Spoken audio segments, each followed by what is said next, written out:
All right.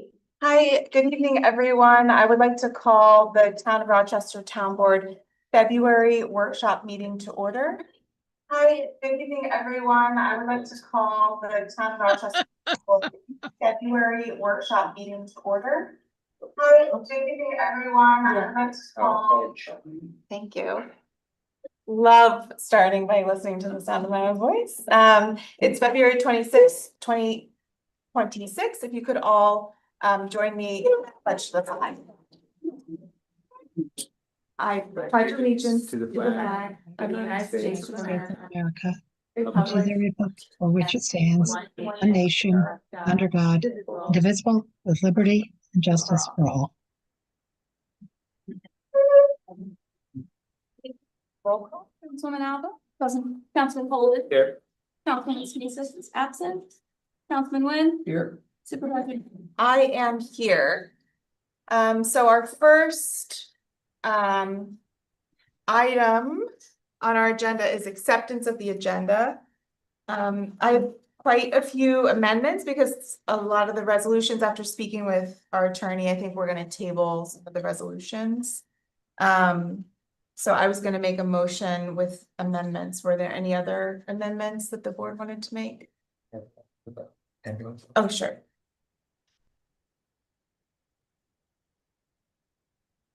Any others? No.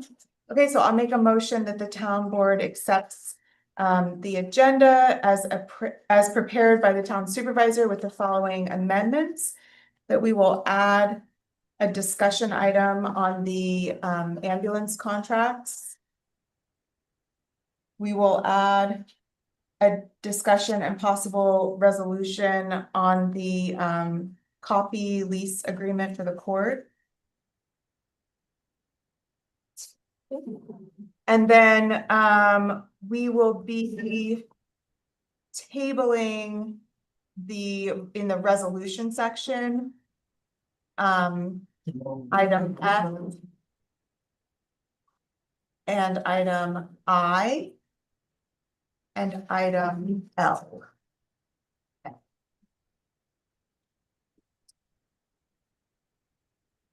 I have a second? Second. Any discussion? All in favor? Aye. Opposed? Abstain? Motion carries. So our first item on the agenda is the public comment portion of the meeting. So we begin every workshop meeting with that. This is at the time in our meeting when the public can address the board directly.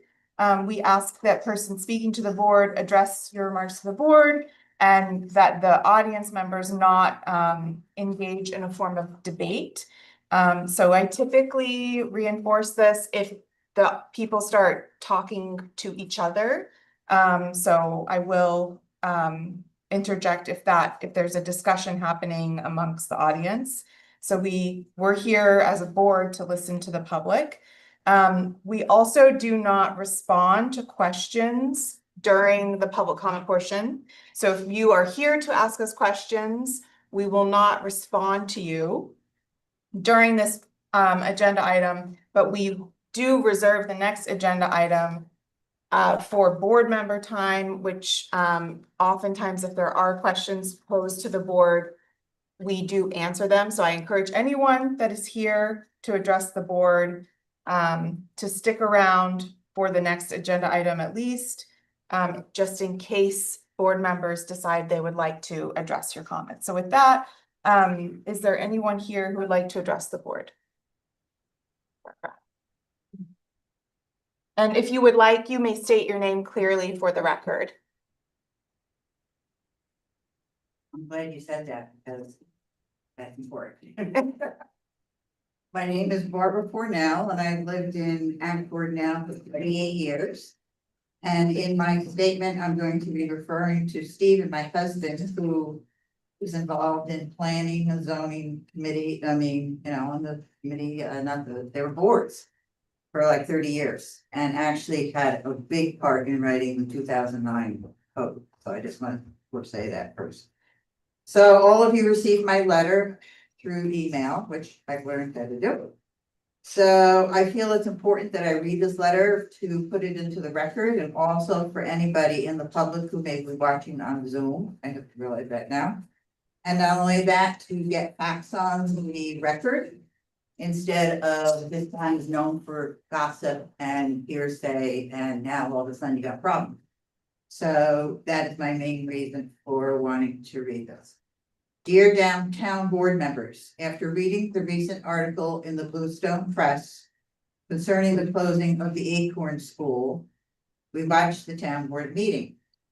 I have to commend Supervisor Enwin, Board Member Michael Coleman, and Board Member Charlotte Smythe for being very professional in their responses and giving them, which were the people in the audience, real facts.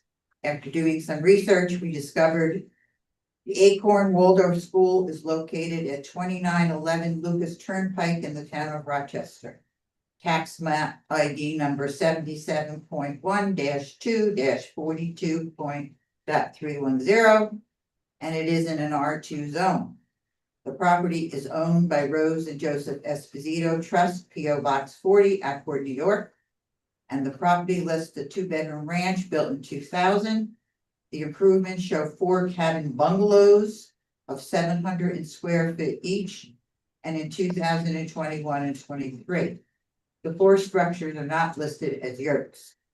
The code adopted in 2009 did not allow any schools or private listed school in an R2 zone.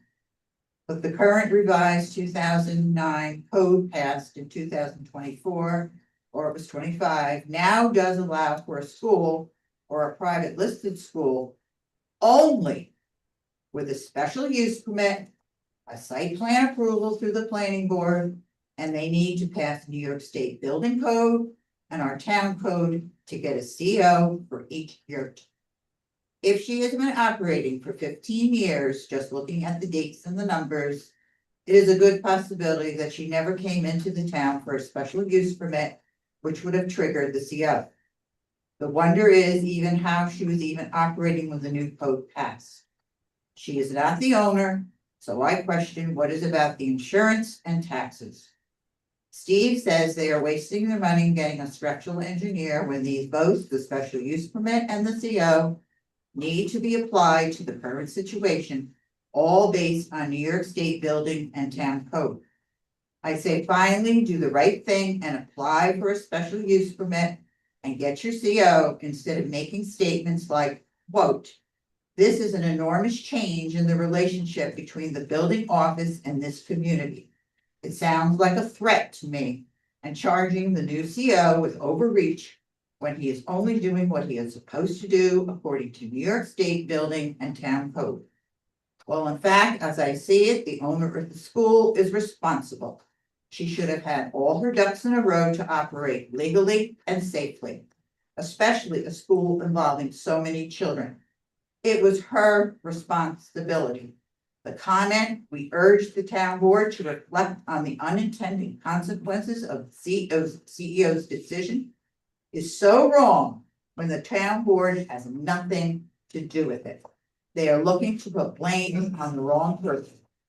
Town board member Zolly Wynn's comment, quote, "You can be assured that the school is on top of the list of our priorities right now," was disturbing.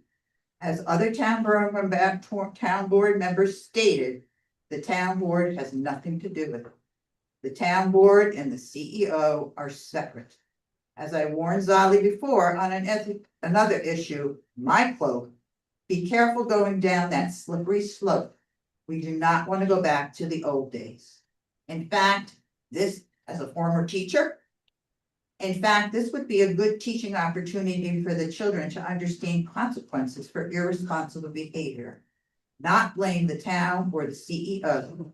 They are concerned about their safety and following rules and regulations, real life. I congratulate the town board for finally having a CEO that will apply the code and follow the law. And thank you to the 3 town board members who supported the CEO's decision in public. Public perception needs to be changed around code enforcement. And I hope the involved parties will do the right thing to see if this school can continue. Thank you for the time. Is there anyone else here who would like to address the board? Yes, Bill Campbell from Freeman. You may or may not answer this when you get to the next section. But under the recommended resolution, part was this matter regarding possible litigation. The question I have is whether the possible is that the town wants to bring litigation or the town is facing litigation from someone else. That'd be the question. is there anyone else who would like to address the board tonight? All right. So with that, I'll close the public comment portion of the meeting. Town board member time.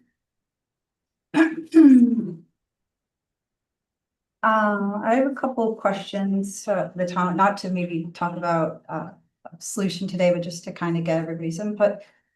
The ECC met this week. There's 12 pages missing from the Natural Heritage Plan that's online, so they're asking for some help in finding the paper copy of that to fix that. Also, they want to put salamander and other creature crossing signs, so they're asking, do they need town permission to post the signs? Also, could we get a tour website mention? And then they were just asking to clarify the process for reimbursements once that happens. Then also the ECC is discussing, talking about with other towns to work on in CEA, to work with Marbletown and a couple other area towns about possibly expanding the, what is it, the fly? Sorry. The Packham of Fly CEA. So, in that, my notes, I just like my computer crashed. What they're asking is, can we, I'll just table that for now because I have to figure out what their ask is. Then the other thing from Climate Smart is we had the last Funding Futures event last night at Rough Cuts. It was a fantastic turnout, so thank you to everybody involved in the community for all your ideas. The next step will be to submit those ideas to the community in order to vote on it. So I encourage everybody to go look at rootedinrochester.org for the ideas, and then hopefully if we can come together as a community and figure out if there's a next step for grant opportunities with those ideas or bootstrapping it or anything that we want to do as a community. So that's exciting. We had ideas going from encouraging native plantings and handling invasives, more pollinator gardens, community sauna, which was a popular idea, a farm stand map, dog parks, updates to the comprehensive plan, expansion of the rail trail, conversion to the town to renewable resources, and a book exchange. So there's a lot of overlap in the ideas. Everybody's really animated. We had great turnout, so thank you to everybody involved. Thanks for giving your updated report, Alexis. What? Oh, no, I mean, it wasn't exactly, it was just kind of the stuff that was, No, but I know you didn't have that Actionable. last time, so I appreciate you bringing it back up publicly so we all know it. Oh. Because you didn't have, I know you were missing one of their, I think, communications last meeting. which communication? I don't remember, I just know that you were missing something from them that you had to report. So, Oh, yeah, I and thank mean, you for keeping us updated, that's what I'm saying. Well. I can answer the two questions though. Okay. The 12 pages missing from the Natural Heritage Plan, I believe those are the pages that the board did not document.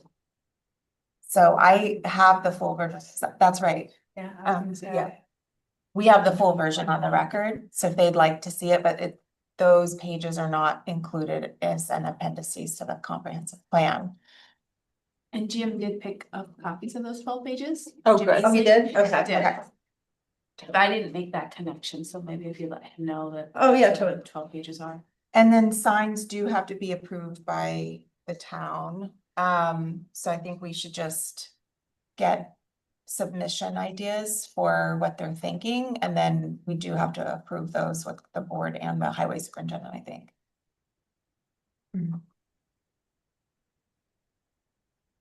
And then I think for that, we should do the purchasing directly so that they would like submit, like we did with the agricultural advisory committee signs.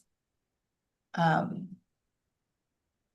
So we don't have to worry about the reimbursements.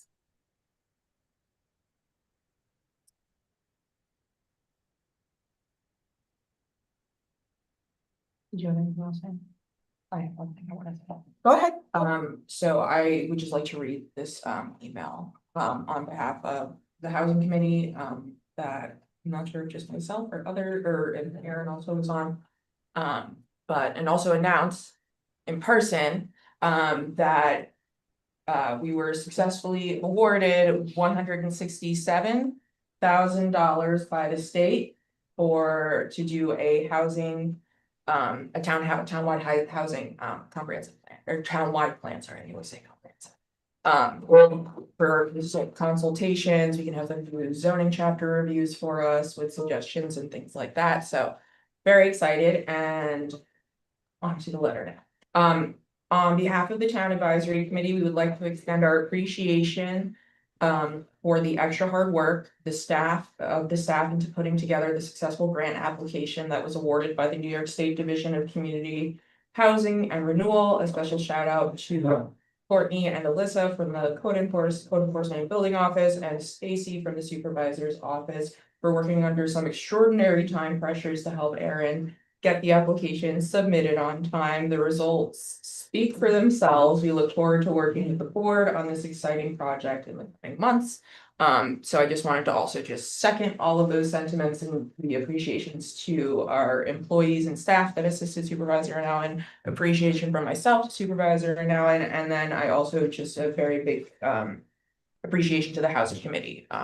Because without them being here, we wouldn't have even been allowed to get this, so appreciation to them and all of their hard work around all that they do. That's all, folks.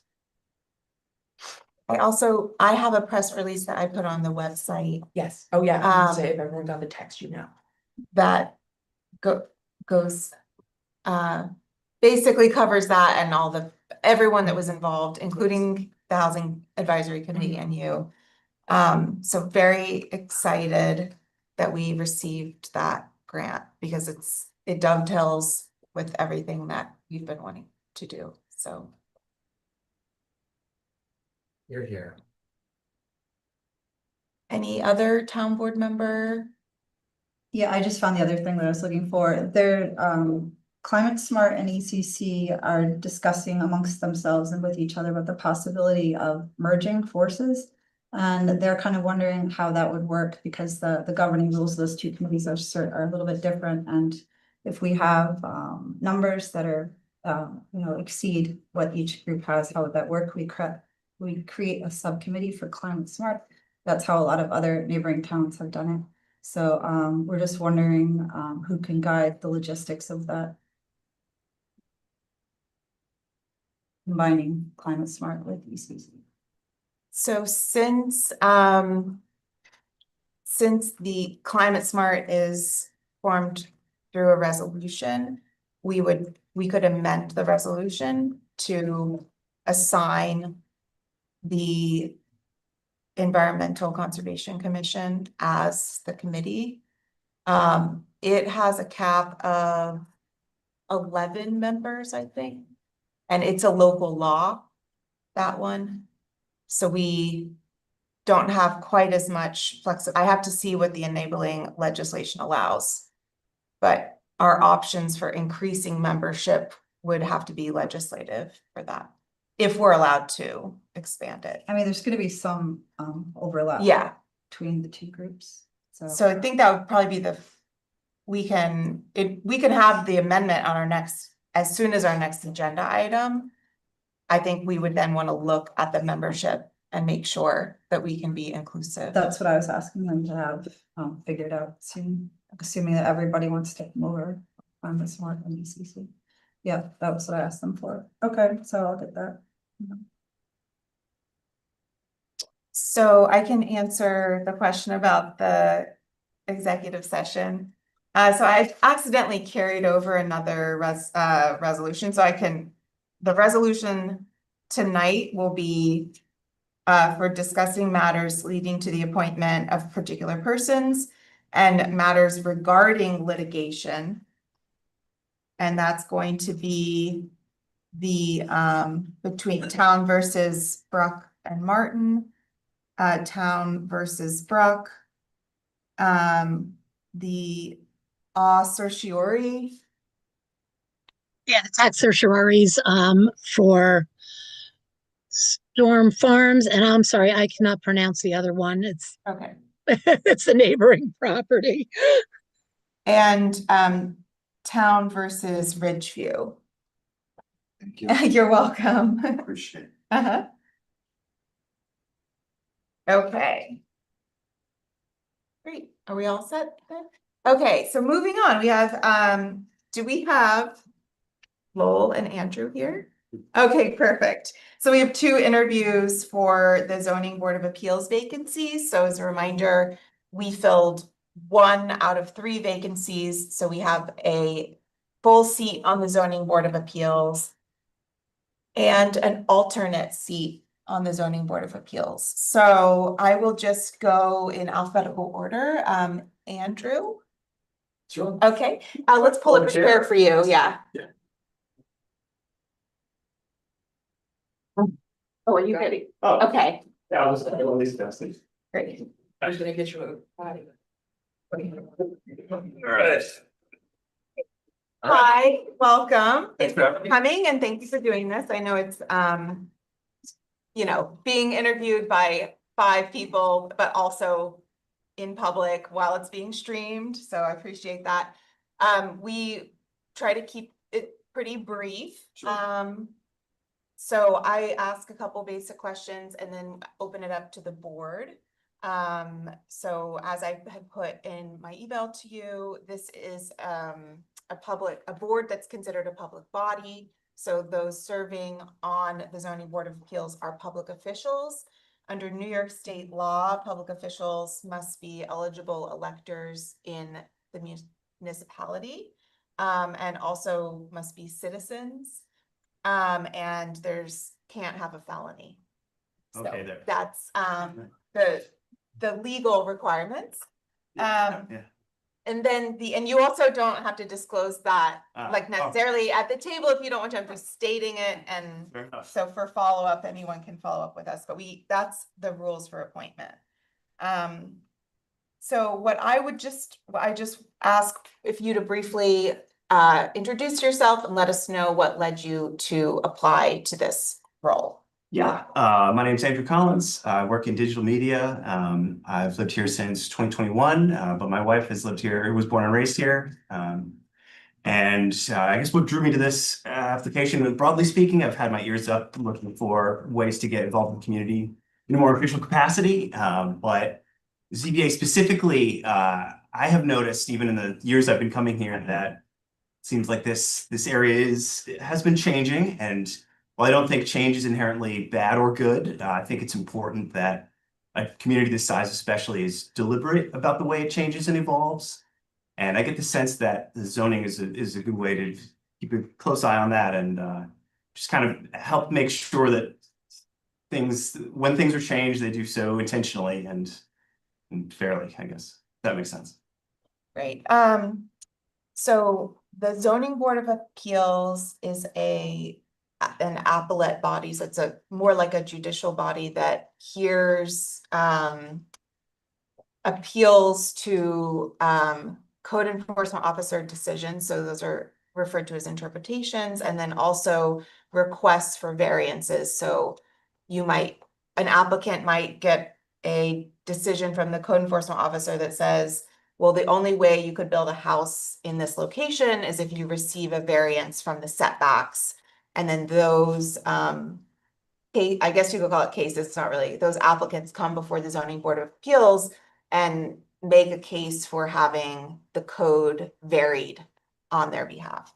Can you share anything about yourself, your experience that you feel sets you up for that type of role. Yeah, absolutely. So my work as a journalist, pretty much all we do all day, every day is get, both sides, all sides of the story. And it seems like in things like deciding whether a variance makes sense, it's going to be important to look at all the available information and, both unique and precedents, situations like that. And yeah, I think that's probably the core of why I think my skill set is kind of suited to this. It's not a quick to jump to conclusions kind of situation. It's gather as much information as possible and try to make sure things are as logical and fair as they can be. I'll open it up to the board. Go around the table.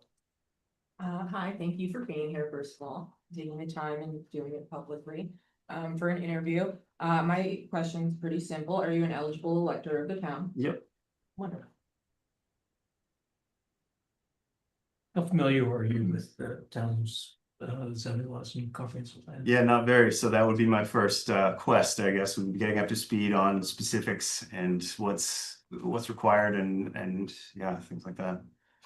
What do you think the principles of a ideal zoning regimen,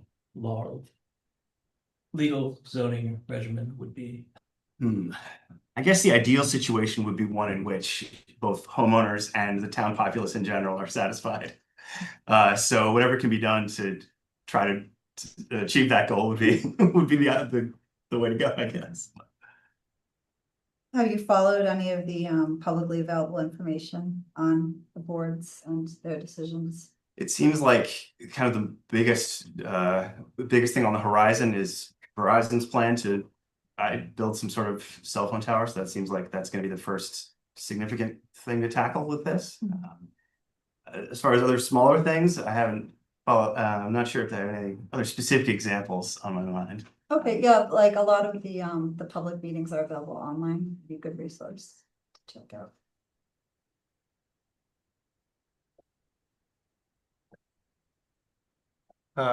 Thank you for interviewing here, for expressing interest. I'm curious, are you familiar with what the alternate position is as compared to a board member? And would you be okay serving if you were selected as an alternate?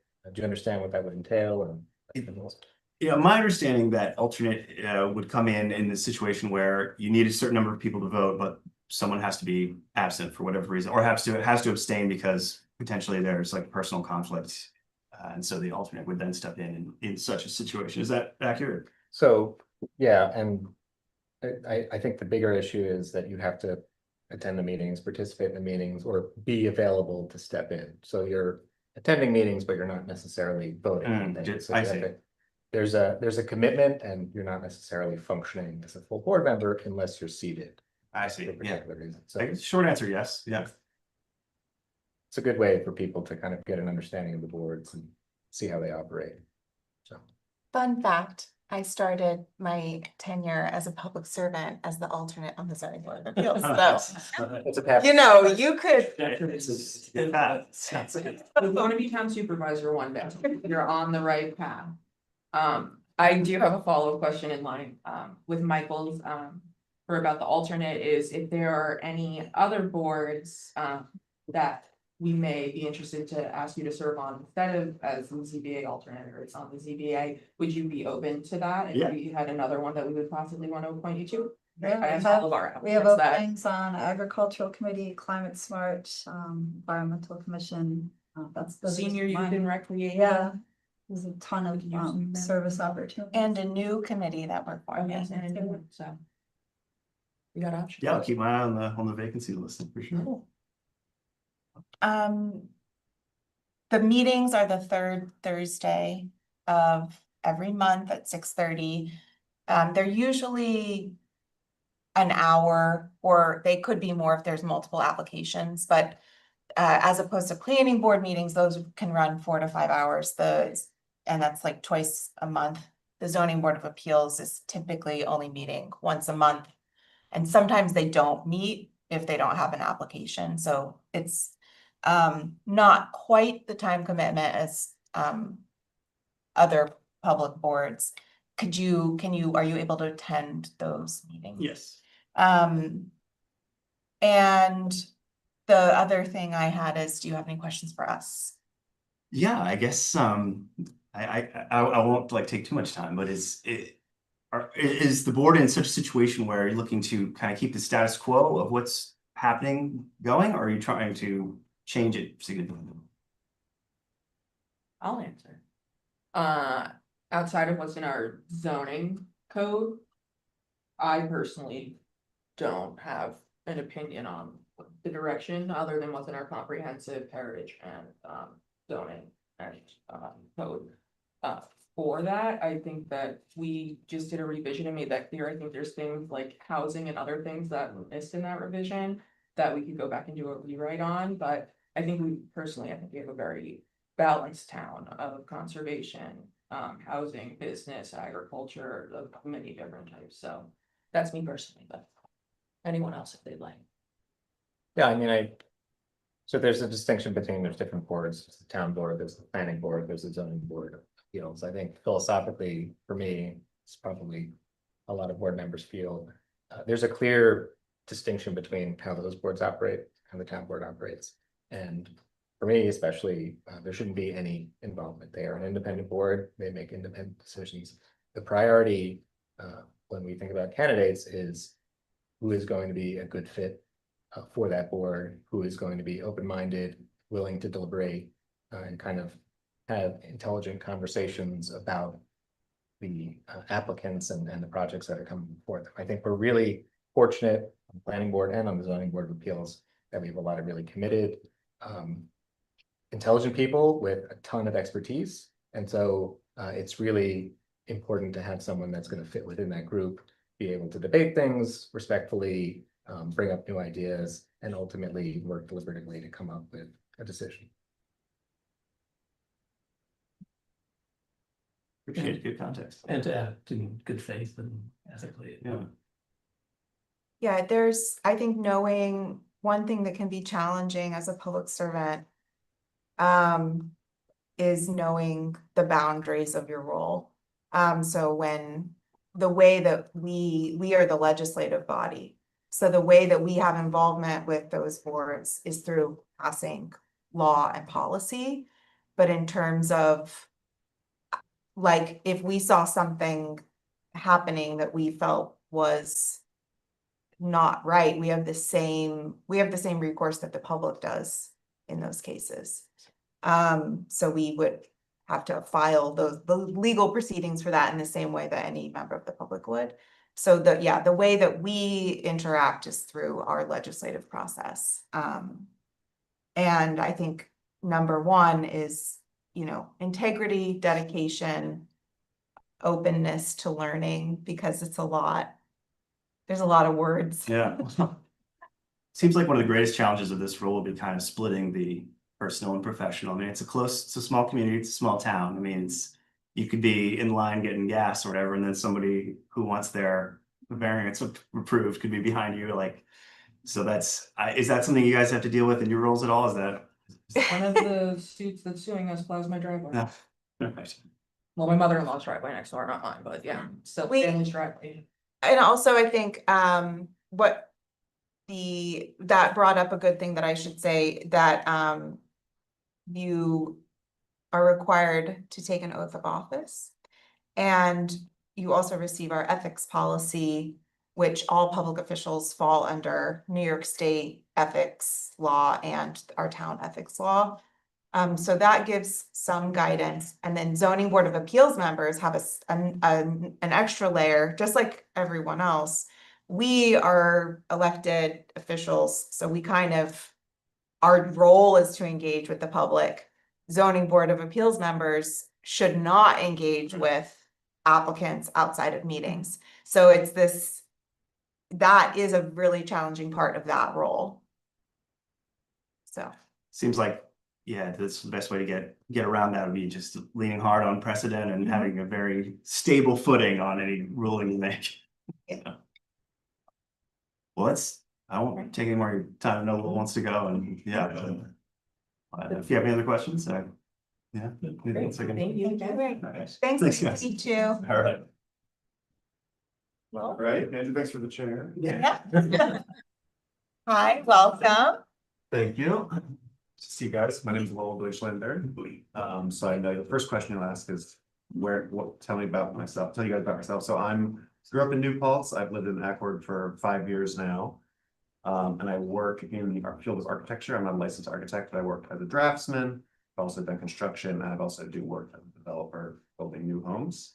And I've built 4 new homes in the town of Rochester over the last 7 or 8 years. So I'm interested in serving on the ZBA because these, codes and the ramifications they have on people's lives is something that I deal with as part of my work. It's something that I think about. And, I'm interested in serving the town in sort of that capacity. One reason ZBA appeals is that the workload is less than the planning board, to be honest. But also I think that, Aaron, to your point about it being an appellate body, I think it's important to have a human element in law and in government, both from a point of view of where things in the code may get lost in the cracks or come to some impasse. I think it's important that there be people who can actually discuss and debate and decide on what is a reasonable pathway forward. And I also think, it's important to have as a sort of check and balance in the system, where if there is somebody who feels that something's been an error or their rights aren't, they're not being treated properly, they have a place to go to appeal that and have a body of people who can debate amongst themselves and say, okay, what's the right pathway forward here? Do you feel that your professional role would lead to any issues with you serving on the zoning board of appeals in terms of conflict of interest or the appearance of a conflict of interest, and how would you deal with that? Well, I think that, number one, and if there's any project that ever appeared before the board that I was involved in, I would have to recuse myself from that. It's in terms of conflict of interest in like a broader situation of like, let's say policies that I felt like would benefit me or not benefit me. I'm somebody, who to me, I have an inherent tension in what I do, in that I have grown up around here. I really am very in touch with the Gunks. My family moved here to be as part of, to be closer to nature and all that, but I truly do spend a lot of time outdoors. It's a big part of my life. It's a big part of why I like living here. And so development is not something that I like to see from that perspective. I don't like to see beautiful open space be turned into housing or turned into buildings. On the other hand, creating housing and buildings is what I do, for a living. So there's always that balance and trying to, as I approach my work and my projects, of like being respectful and doing things in a way that I feel is positive and is contributing to a better community, a more beautiful community. So, let's say I'm getting a little bit off track here, I guess, but I'm not sure from a broad framework what would be a conflict of interest, or how I guess I can't imagine what a situation would be that would come up, but because I see our role as being, at the end of the day, the arbiters of what is in the code. It's not about what I want. It's like, okay, we start with going and looking at what is the town plan, what is in the code, what are the things that are intended in here, and we're trying to enforce and follow those guidelines, not to put my own opinion of what I think we ought to do into the matter. That makes sense. In full disclosure, I believe you're doing some work for my farm, some architectural work. Yes. Yeah. So I think it's just that sort of thing, is like having professional relationships with applicants that might, those, like you said, if you had any involvement or that sort of thing with an applicant, that could, in terms of like being in the town, how frequent would that come up? Okay. Well, I'm not sure. I don't think it'll come up very frequently, in that I have not had any of my clients appear before the ZBA in the town of Rochester ever. I guess we've had some in other towns, but I've never had anybody that I know of that's applied for a variance or done anything here. Not to say that it wouldn't happen, but I don't think it's happening on a regular basis. But, you know, it would be, in terms of if there was something that was strictly professional, it's like, oh yes, I've worked for you, or where I'm working on this project for you, then I would have to step aside. But if it's something where it's a buddy or someone that I know or like or dislike, you know, I would try to, again, stick to what is it that the laws that the town has created are saying? What is the plan that you guys have created that are intending, trying to look at what those things say and make decisions based off what's codified and what's good for the community, you know, not just what I feel. And that's what I like about a board situation, is there's debate and there's discussion, which I think is a good way to move forward on things. So I'll open it up. So in your capacity of building houses, I assume you spent some time with our code. And Mhm. did you run into anything that was sticky or deficient or vague, anything like that? And what do you think you would do with that information if you did come up with that in as a ZBA member? Well, you know, it's an interesting question in terms of, one thing I want to say before I answer is I don't want to try to insert my own biases or opinions into the salt too much. If I was on a body that was writing code, I would have many opinions and thoughts about, you know, what might be a good way to move forward in our plan. But in terms of, I think there are certain things that we have that are like quirks in our town, like the garages not being allowed to be in front of your house. And it's like, at the end of the day, okay, it's not a big deal. That's the rules. We have to follow the rules. But, you know, there's certain things like that that don't entirely make sense. And there are definitely situations where, you know, things might be a bit vague, or there's things open to interpretation. Full disclosure, I had an application before the planning board to do a lot line revision, and they denied it. And I didn't feel like they were taking the words of the code into account in their decision. And so that's in the works right now, trying to be appealed for things like that. But you know, I think I haven't seen, the answer is I haven't seen any like glaring, like obvious problems in the code. You know, I think it is pretty standard for many of the towns. And you know, I think the changes that were introduced in the new code are moving things in a better direction, kind of making a little bit, you know, changing some of the density and making it a little more difficult to build in sort of the outlying areas. I think is good. In general, what is your sort of vision or impression of what the community should be? What sort of form it should take in terms of balance between business, residential, and recreational, and open space, agriculture, and everything else? Well, I think that when I look at the history of the town that I know of, what's sad is to see the loss of agriculture as a dominant like economic factor, and just generally following that is the loss of people's ability to make a living here, you know, instead of it being related to something else outside. I mean, you know, we're lucky that we happen to be a place that's desirable, that people want to come to and visit, and that we have that stream of resources to use and to like adapt. And this is bigger than just the town of Rochester. I mean, it's like, this is a national problem, a state problem of just agriculture being a hard way to make a living these days. If you're asking me for my personal opinion, I would like to see less sprawl and more density in the places where there already is density or historically has been. I think that's just a better model to move towards.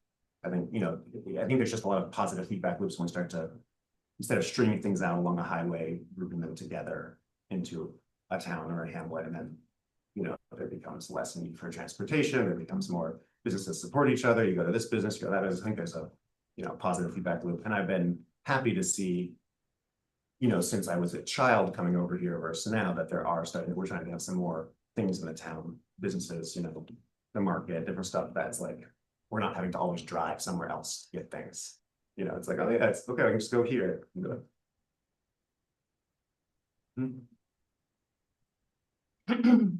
Yeah, so, are you an eligible for the town? I believe so. I live here.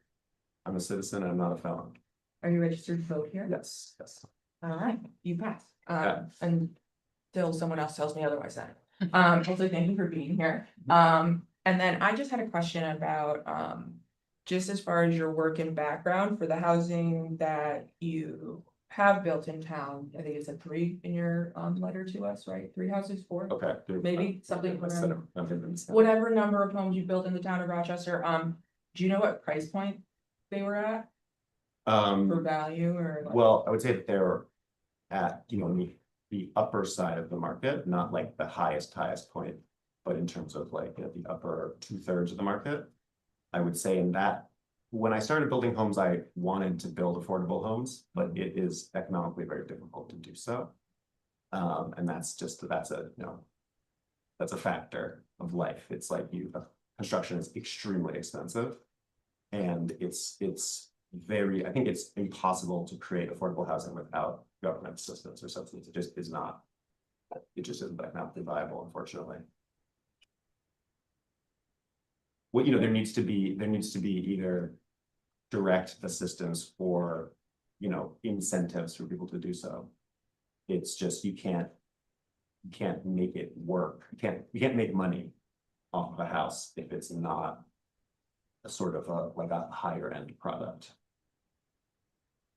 It's you know, especially when you compare the value of a house that's existing already to the cost of construction. There's such a vast gap. Oh yeah, rehabbing versus actual ground up is way. I just rehabbed a home in 2020, so I know, and I regret not just tearing it down. Yeah, thank you. Yes, I was just curious.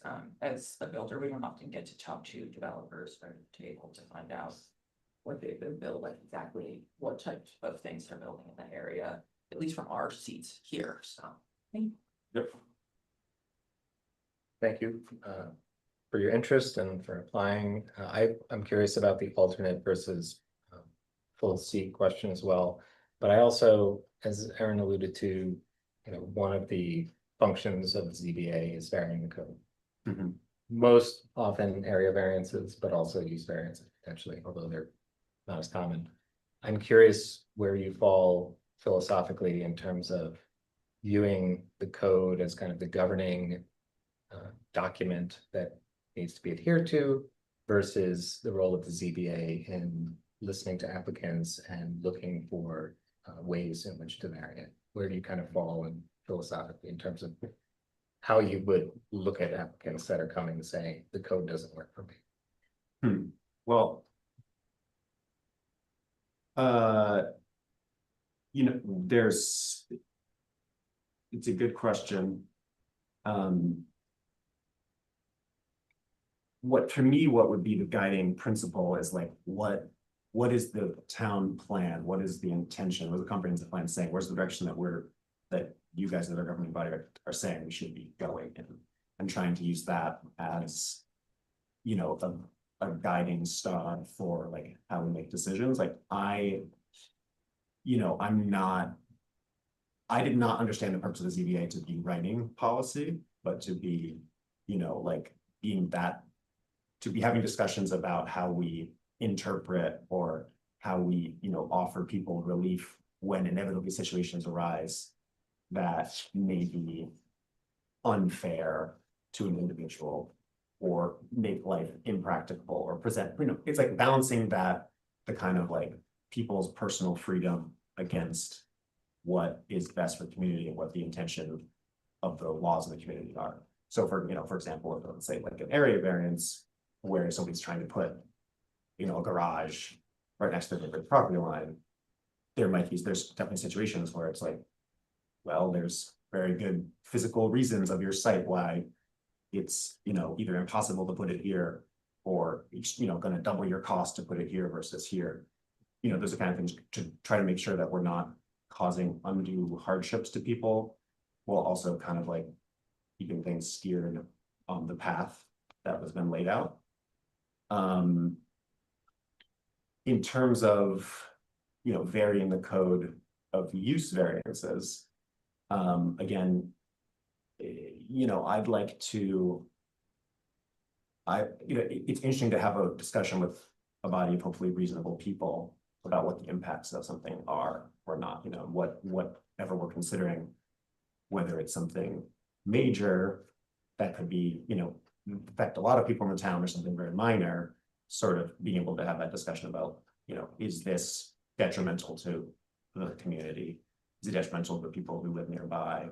Is it not, that weighing those kind of the harm versus reward, harm versus benefit, I would say, type of thing. Does that answer your question? I might have gone a little bit off. Yep, I know it does. And are you open to being appointed or potentially being asked to interview for another committee in town, or would you be I open would to be, other yeah. committee work that wasn't ZBA in Mhm. town? Okay, great. I like to ask all of our applicants that. In this instance, we don't have too many for how many positions we have open, but during those times, I like to know that so we can. Okay, close yeah, the poll so- and You still can serve utilize on them. 2 committees, right? Depending on which committee Right. you're on, yes. Just generally, Yes, yeah, like you couldn't serve on planning and ZBA. Yes, Correct. yeah, exactly. Come but you over can to, play oh, that's smart. and be on ZBA, exactly, yeah, those types of things, so. And we also have a new committee. The event committee. No, the community preservation. Yes, we are having a, and you can also, but the community preservation advisory committee. And what Is- does that board do? That board, I'm just promoting it.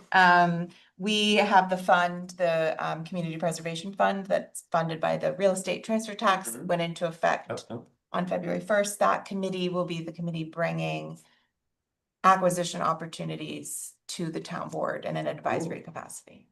So you, like, that committee goes snooping around trying to find pieces that would be good to purchase, kind of thing? Well, it's all willing. Plan that we adopted and that you guys. would Yeah, there's a plan. For us Okay. to Yeah. have that tax, and you would take that plan and you would use its guides of that and its, identify different parcels in town, and you would be like, oh, look, they're selling. Winnow will, yeah, Rondo Creek. right. Let's Mhm. buy that bad Right. boy up because it's identified in the plan, Okay. so, that type of thing. You would Yeah. advise us on what properties you guys, that were already pre-identified in the plan that Okay. you as the committee thought would be with the balance in the fund, behoove us to. Gotcha. and Yeah. Consider, but. That's great. I'm excited we have that fund now. Yeah.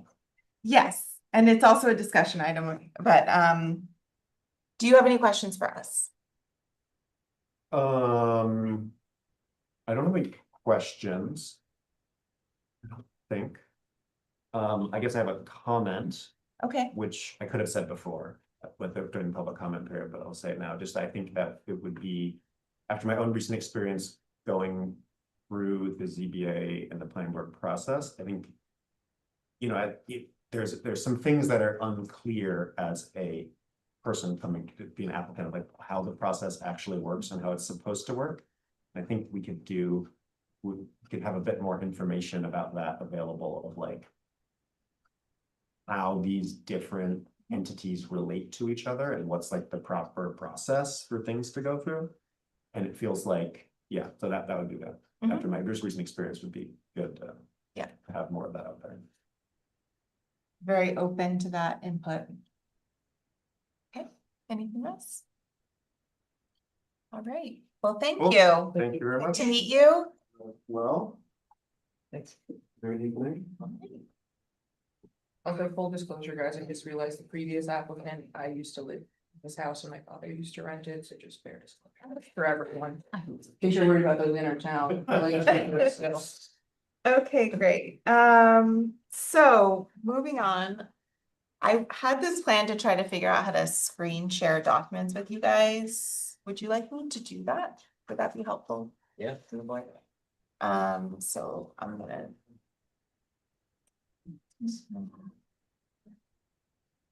See if this will let me do it.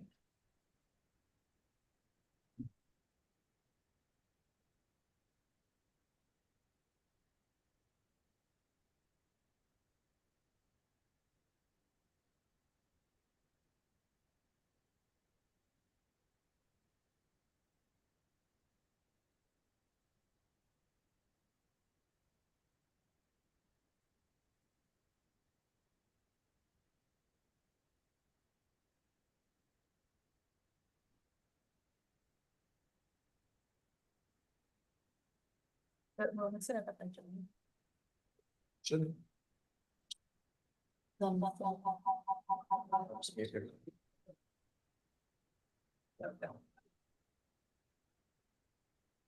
Okay. What you in? I'm in.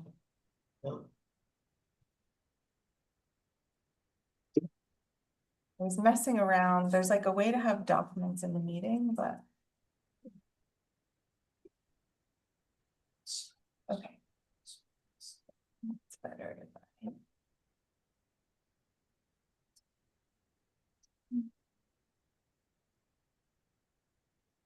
I have to give you permission to share.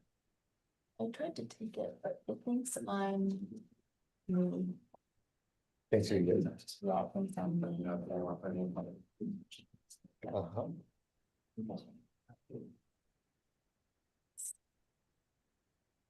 Should I go full speed for this?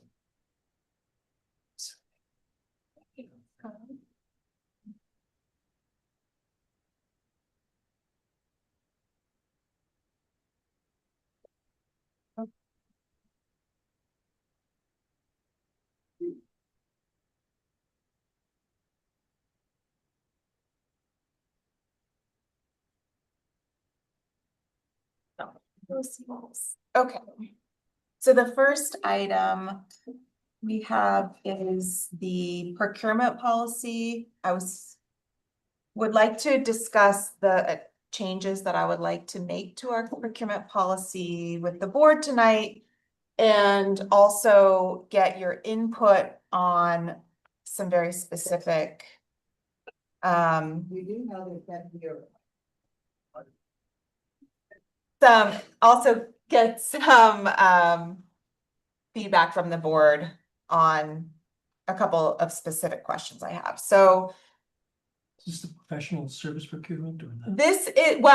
no, this is our procurement policy, but I'm going to be talking about professional services because, so what I have is our procurement policy. It's in our adopted policy folder. I think I might have also shared it in the documents for this week. It was adopted in 2020.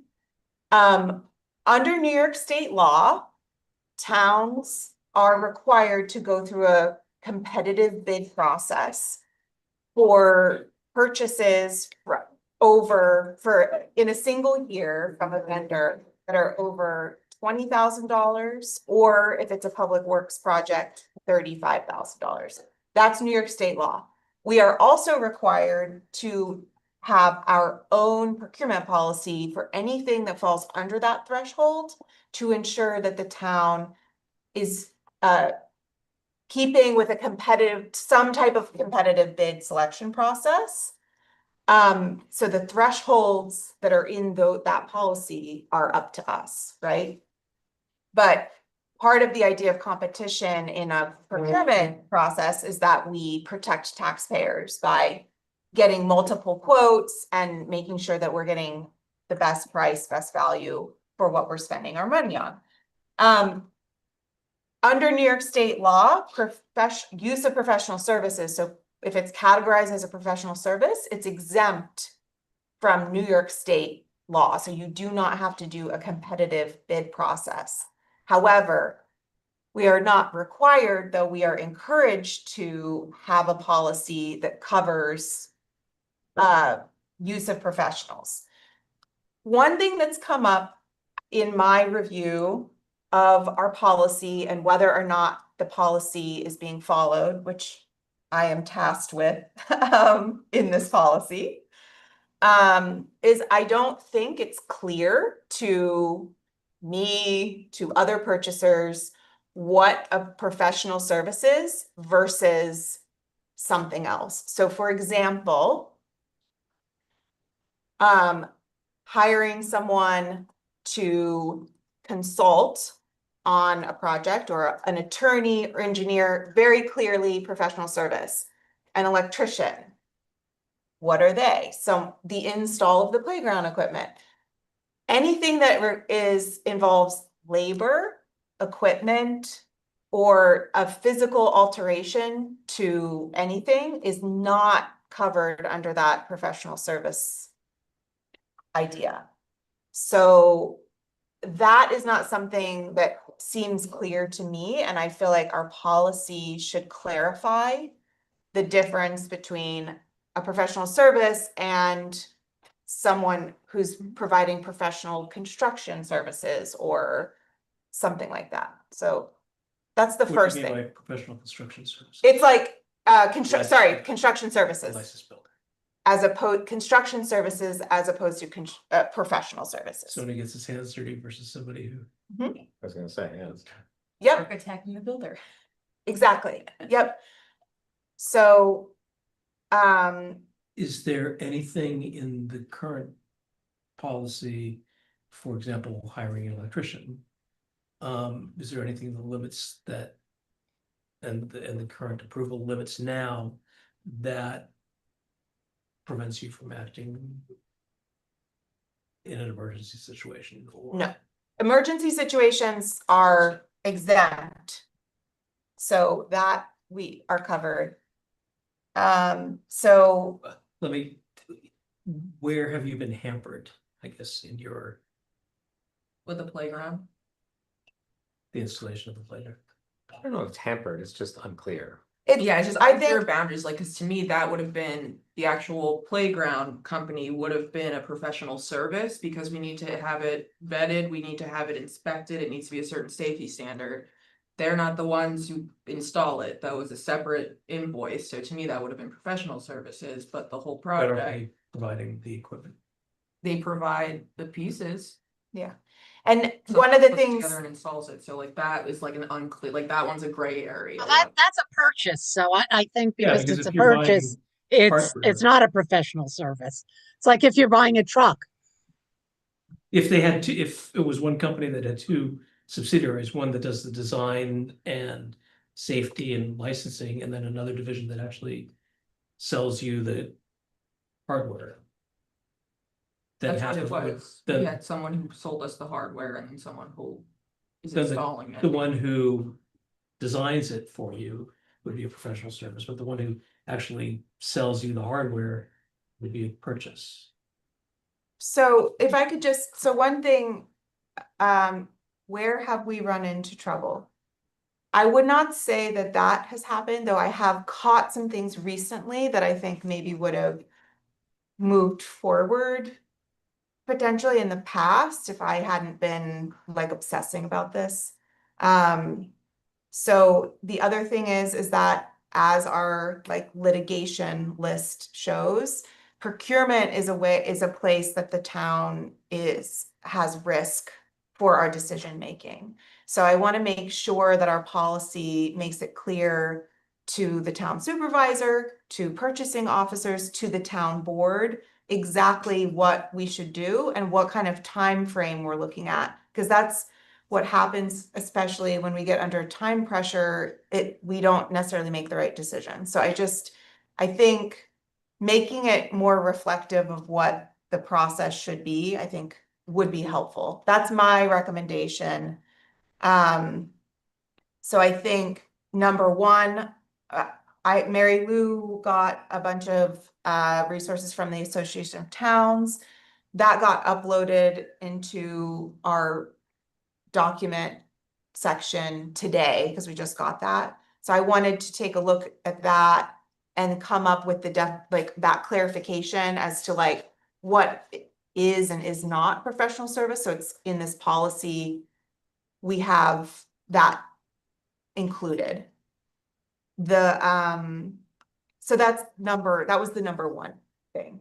The second thing is this section here. We have the procedures for deciding whether something's subject to bidding. Then this preparation of a competitive bid section, awarding contracts. Then we get into this methods of competition to be used for non-bid procurements. I have turned this into a chart because I think that's a much easier way to view this. And it unifies like all the decision making. So there's does the town board have to authorize this purchase, right? So if it's greater than $3,000, the town board has to authorize that purchase. It doesn't matter if you have to get quotes or not. Who are the other purchasing officers? It's all the supervisory employees and department heads and the secretary to the planning and zoning boards. So, and then the highway superintendent, we grant that purchasing officer up to $7,500. They can make purchases, right? But if it's between 10 and 20, they need to get quotes from 2 vendors. So that having a chart that shows those dollar values, does the town board have to authorize this? Yes, no. And for those different dollar value thresholds. The question that came up for me is, and the 2 things I wanted to get input on, for purchases of goods and services between $7,500 and $20,000 require written requests for a proposal, so an RFP, and written email or fax quotes from 3 vendors. Public works contracts, so that's basically anything the highway department does, plus anything that alters or a building. It's between 20 and 35,000.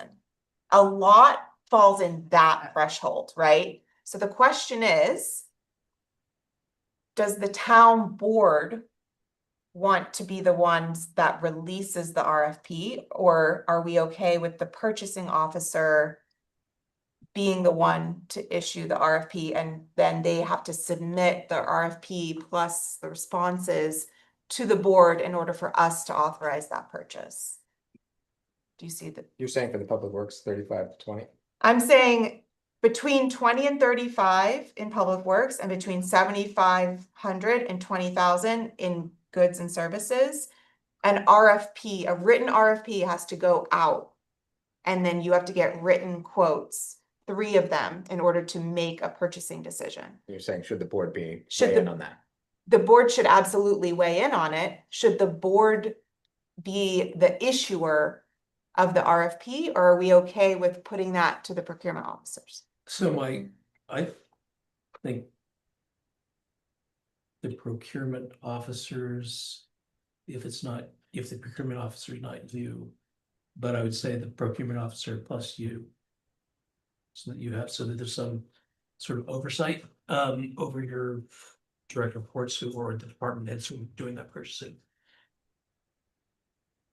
Ultimately, the board could say no. Like if we got the RFP and we were but- like, we don't like this. But it No, but- controls who gets contacted. and- Well, but it's Yeah. also an issue of, you go through the process of doing the RFP, you get bids, and then it comes to the board for approval. And somebody or the board says, we don't like the RFP, so then you have to start all over Mhm. again, and you've lost potentially a month. Whereas if it's the department head, well, as you're reviewing it, you sort of have a sense of the town board's you have a greater sense of the town board members' priorities, and you can sort of provide guidance so that you don't have to start all over again if the town board doesn't like it. The 2 thoughts I had were that I think it could be a good idea to have 2 templates that are part of the revised policy. One is a RFP template. So if you are issuing one of these RFPs, you have to use this template. And then the second would be a bid template, which we would use, which would be. But then sort of going on to the next step, which is what happens if they don't have 3 respondents? That, Mary Lou, do you know the answer to that? I believe they just have to show that they've attempted to get 3. Yeah. Yeah, because we've had that before where we didn't have one answer back. And these are publicly noticed. So that was the other thing. Should we require some kind of public posting? So it could be on the website. I think we should require that it gets posted on the Yeah. website, Yeah, definitely. but we didn't have that before. so this is with the charting, this is what came up. I think so. Yeah. And I think, go ahead, John. No, no, fine. I was gonna say, I think at that level. At those thresholds, the board should be weighing in. And I see your point, Sally, but thinking about the position and not the person. I think having a 5-member board weigh in on those decisions before something goes out. Is going to be more protective of Yeah. tax dollars. Not that I don't think Aaron supervising that would work, but we don't know who's gonna be in a position of 5, 10.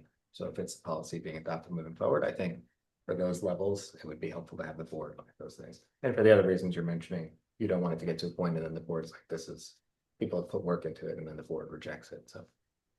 Well, I mean, I hear that on the one hand, on the other hand, this policy can be amended through a resolution.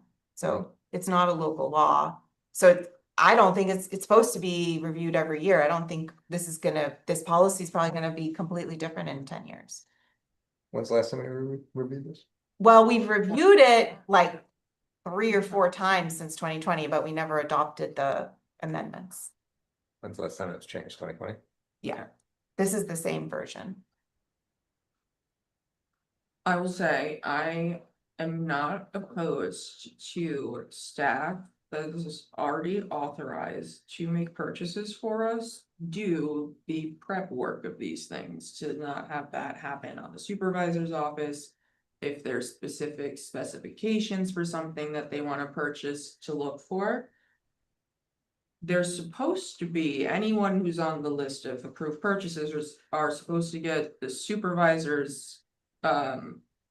They're supposed to obtain a determination from the supervisor of the available budget expenditure funds prior to the purchase. And that's for anything. That's even if they get a reimbursement that they bought at Walmart or something. So I'm fine with when they are confirming that what's in the budget with you, that you confirm that the request for bid for how we have the template is completed and filled out properly to allow them to do that. Like if they're already contacting you before anyway, they can add that step at the same time when they're confirming their amount that's left in the budget. And then also, hey, okay, so I have $20,000 left for park benches. Here's my filled out template, RFP for the park benches. Can I send this out? Or it can come to the board at that point, but I do think that we should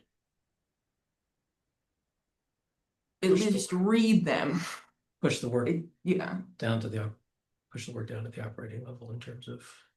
Yes, yeah, like they can do the actual getting of the quotes, talking with the vendors about, oh no, we want this color, not that, like those types of thing, customization on what we're trying to get from actually, no, that would be in the RFP. They'd really just be the point of contact to get all the quotes and be the ones to ensure that we got enough quotes so that we have enough to approve their purchase. I You think so. I will put together the chart, the templates, then we'll come back to our next meeting. And I think if the board, that is a amendment that we could make. Everyone can think about whether or not we want to require that the board issues the RFP or not. I think what I was thinking after speaking with Mary Lou, because I was on your team, because I'm very nervous about the risk to the town if something isn't. But the thing that I think we can require in the policy is exactly that. Like, you must submit the written RFP, your email, copies of the emails that you sent out, all the responses, and then it has to And then the be shown that it was on the website. And that's what the board needs to make a decision. So just as a general caution. If the RFP specs are so tight that there's only one. Correct. That's what we're, Yes, yeah. yeah, so that's why we want to see Yeah. it first. But you also don't want them to be so general that you get Yeah, that it's not a fair playing field. You want people to know what they're actually bidding on. Yes, you don't need to get down to the paint color or the fixture types, if they're gold or painted nickel, brushed nickel, but you have to say we want a ADA bathroom that has at least 4 stalls, 2 sinks and a maintenance closet space in it. In a request for an architect, and then they come back with what they've made within that, you know. So there's certain, like, you know, it's like a weird. Right. Of what, like, but it's a balancing act of what we put in there. I also would like, I would like the list of,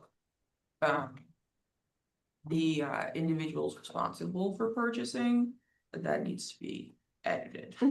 Yeah, Heavily. I think it needs to get broken down to 4. Wait.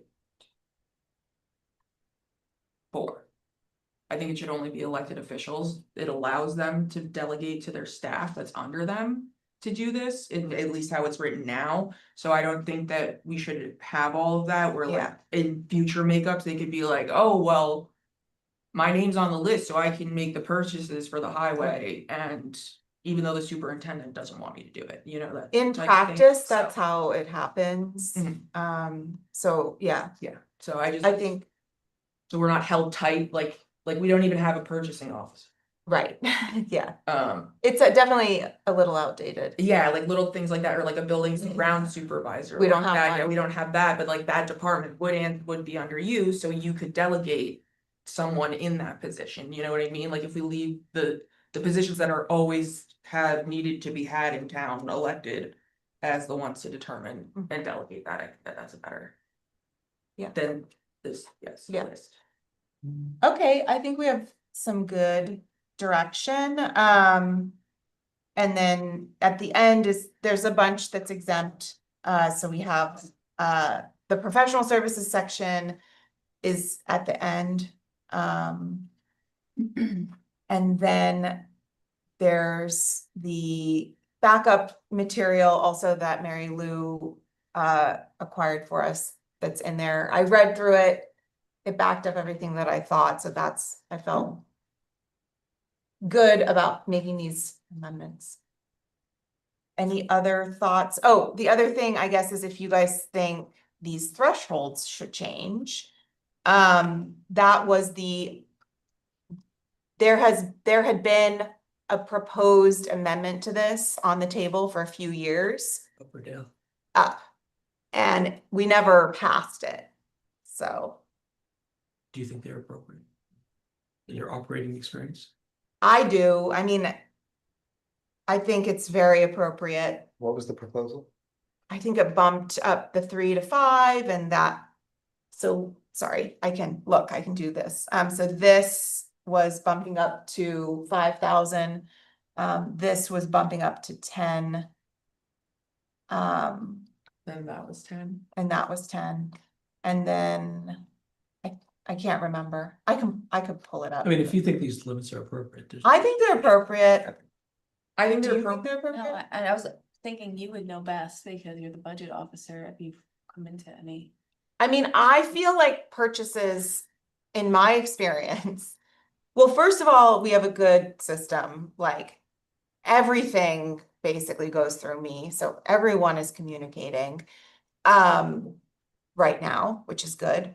But one of the things I would like is to put some of that work on our department heads and our supervisors, because we can trust them to make the decisions with the budgets that they've helped create, right?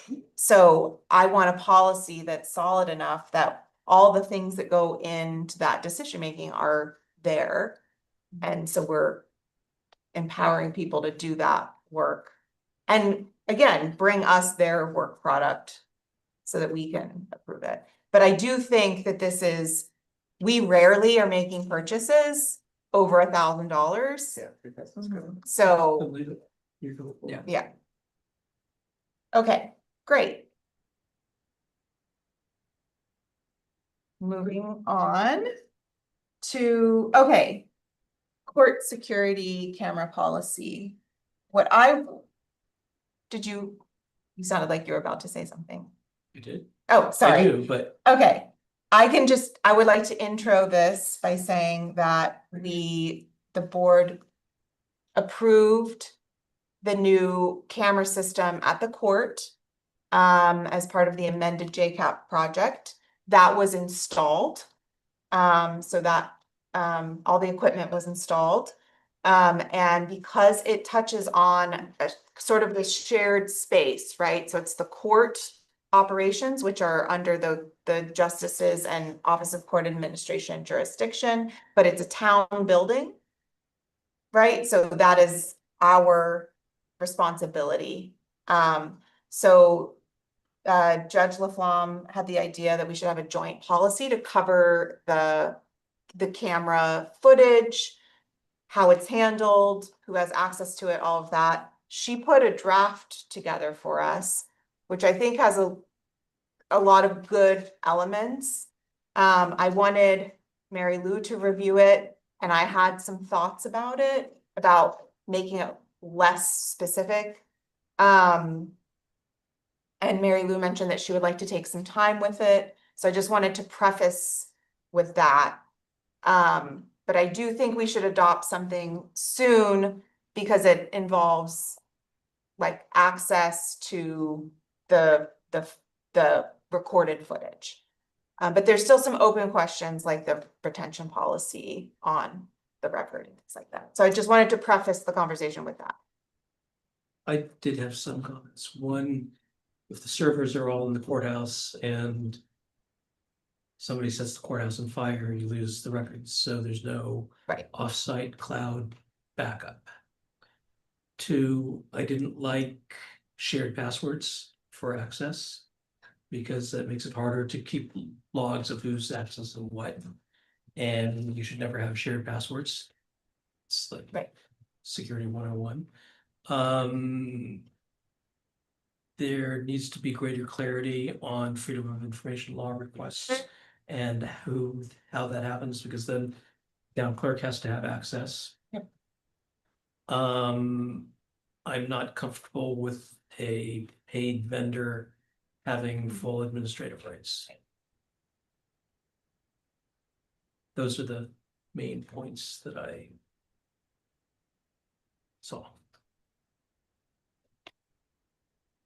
But I didn't read, it was a very, very quick skim, so I didn't think about it. And just the policy, I think in general could be, they're redundant parts.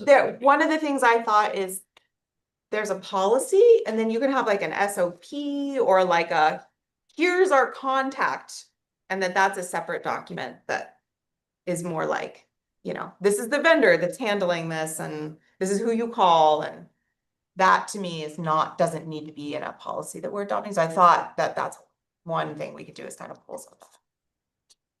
I find it highly inappropriate that Justice Laflamme would give us legal advice in her position as our justice on this for policy. And that's all I will say on it. I fully support a security camera policy though for us for everywhere that we have them. When we brought things that were not of this nature at the request to make sure that it physically, visually fit the appearance of the court, and we were given that reason for not being allowed that comment, and I've had to redo work for over a year and a half, and now an entire policy has been suggested and directed at us by a justice that was supposed to have a completely separate role and not have influence over this board. I find highly offensive. But I fully support the security camera policy for us making one. I just don't support other elected officials from drafting legislative policy and giving it to this body who are not our legal representation. I have a question. Are there any other buildings that have videos? So right now we have a camera at the highway garage fueling. And then I have 2 cameras at the transfer station that are not recording footage. They're just viewing. So we have those 2. I would like us to have more cameras at every location. I would like us to do that. I will say, while I understand where you're coming from, it is appropriate for us to have joint policies in spaces that the justices do have oversight. Oh, no, So absolutely for a joint policy, but for having one that would be a town, that's This- our responsibility as the building owner. That's where I find it appropriate. If she wants to suggest policy on how her department has to handle it, that's fine, but to suggest other things outside of that, I haven't fully read through it yet. so this is it's not- just supposed to be for those specific cameras and that specific space. So. Yeah, the key policy. I still do find it to be a gray The area. the key policy was. I put some comments in the document. A lot of it was just clarifying and definitions. I think we use different words for the spaces. It wasn't clear to me sometimes when we're referring to cameras where they are and who has authorization. I think there's some inconsistencies in terms of saying people have access, but then saying they don't have access in other sections. So I think there's some cleanup just to make sure it's consistent. Hopefully Mary Lou can look at that. I agree with Zali. I have similar comments about, what's foilable. There's some things in there about retention that's not specified. So I think, especially as we're looking at potentially adopting body worn camera policy, I Right, think we need to be consistent in terms of our retention and clear for all, video capture, particularly if it's going to be foilable or used for legal purposes. I think we need to log activities if we're going to have an admin in the system. We just need to make sure that we're logging what that admin is accessing. But we should also get periodic log reports. See what else I put in here. Yeah, I think, so Mary Lou's gonna look at all this. And I think it- did you have it any basic- comments? Oh, Look at that. I think basically it needs some tightening up. I think you guys have mentioned a few of the things that Aaron and I had spoken about. I would just ask if those of you who have comments, I wrote down what I could, but I know, Michael, you have comments that you've written on the proposal. If you folks could email me your comments. I put mine in the doc. Yeah, Zali's are in there too now. Okay, you guys have them right in the doc that's on there, on the SharePoint. Yeah, Okay, great. Thank you. Yes. I'm looking at you. You can't see me nod. Okay, anything else? Okay, moving on, so municipal property law draft. So I want to frame this and I'm gonna pull up what I drafted and explain where I'm at with this. So if you'll remember, we have a local law that we had a public hearing on to rescind local law 1 of 2011, which is the municipal parking lot. One of the things I mentioned when I introduced that is that I think that law is problematic for many reasons. And that needed to be addressed in a different way. And I had told the board about 3 options that I saw. And we had a discussion on it, and what I have proposed for us is amending the vehicle and traffic law. So let me share that. And also show you guys the new template that I made. Sorry. I like templates. can't hide your I know. So excited. I know, I do. So I made a document control template for local laws. So every local law Great. will have one of these, and I am making a uniform version numbering for everything and a naming method for everything. So the next version of this will be listed here with the date, what it is, so that we always know Great. what we're voting on, right? You can see why I'm excited about this, right? Okay. So,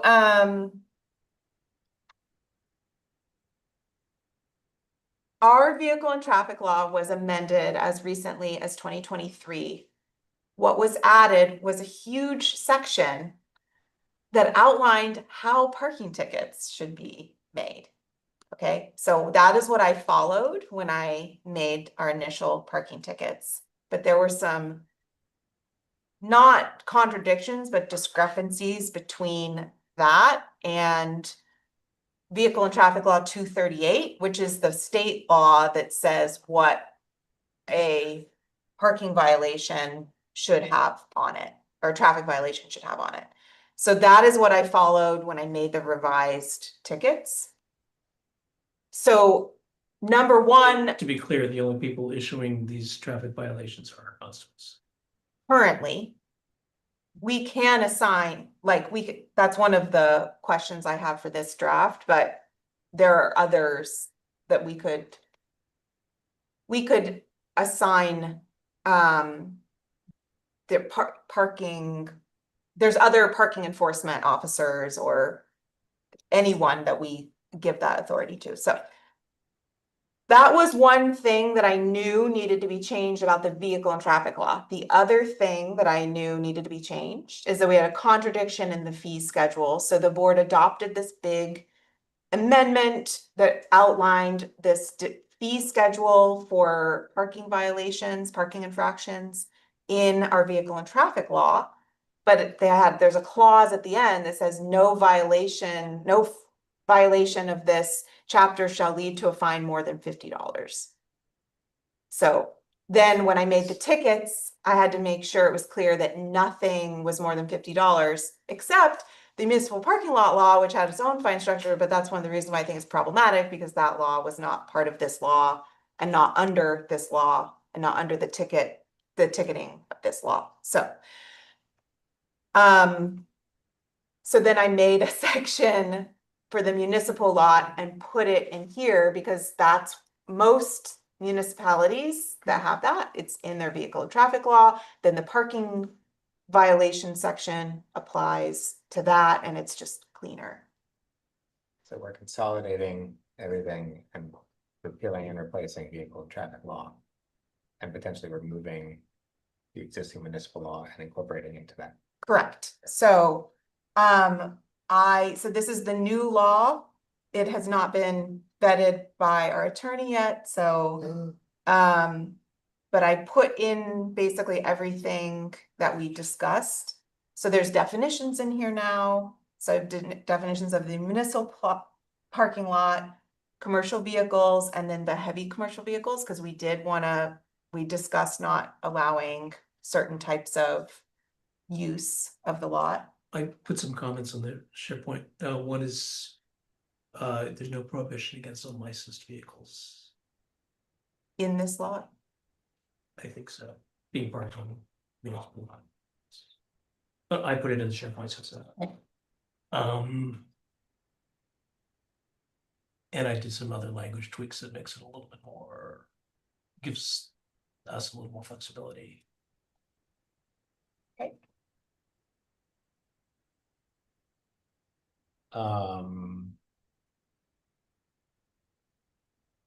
Yeah, I put some other minor things in terms of what's not allowed. Like, I don't know if we should stipulate we're not allowed to sleep in vehicles certain hours. In the section, What do you mean? You're not allowed to sleep in vehicles? That's like, there's nothing that specifies that if you have a permit to park there, you can't be sleeping there overnight. I don't know if we need to say that. I wanted to see what the board thought about that. I don't think it's any of our business. I don't think it's our business either, but yeah. I know it's been brought up as a concern. I think. It's not It's sleeping not big of a deal. Yeah. And that is illegal. State law covers that. The Allegedly. If it's restriction, visible. restrictions in section C.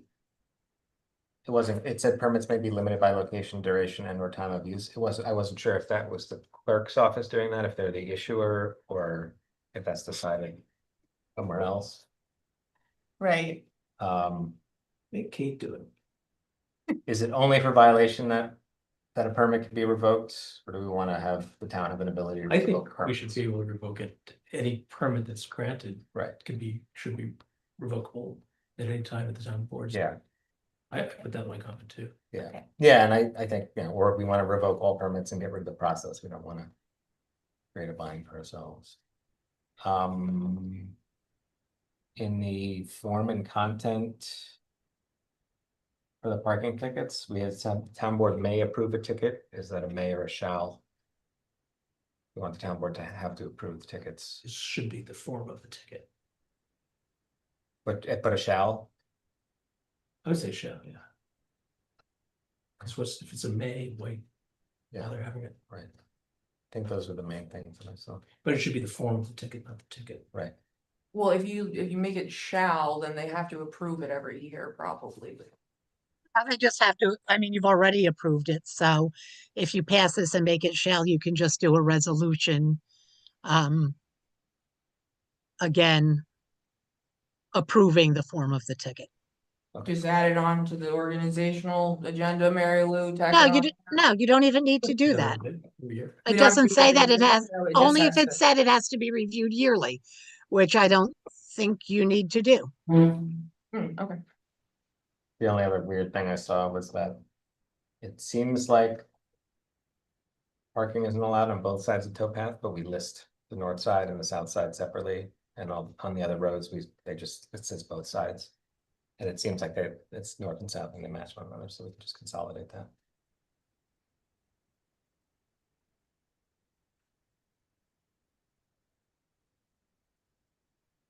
It's Like the opposite sides of the road, though. Well, I'll look at it. I think it goes like this. There's no parking here, and no parking here. Right? In I the thought opposite it- Yeah, direction. and because Yeah. the rest of them, there's not both sides of the road that there's no parking.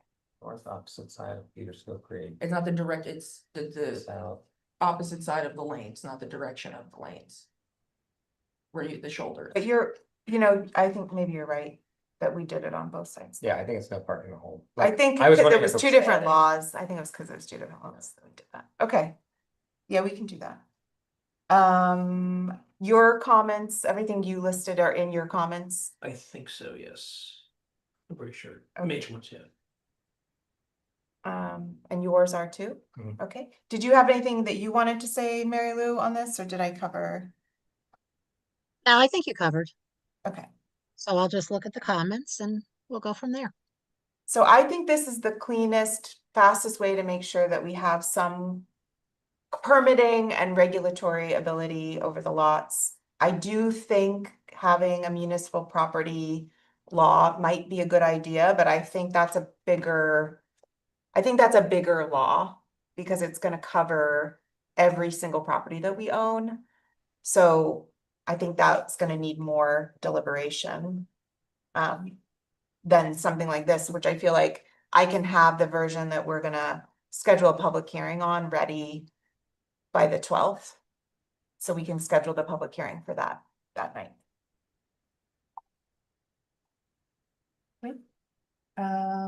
So my next discussion item is hopefully brief. The Little League, Indian Valley Little League has asked the town about use of our baseball field for in whatever capacity. I haven't at the town park. So Whatever capacity. well, For so baseball? I haven't had the conversations yet, the detailed conversations. I know that they are looking for space. I would like to be helpful to this important organization. Some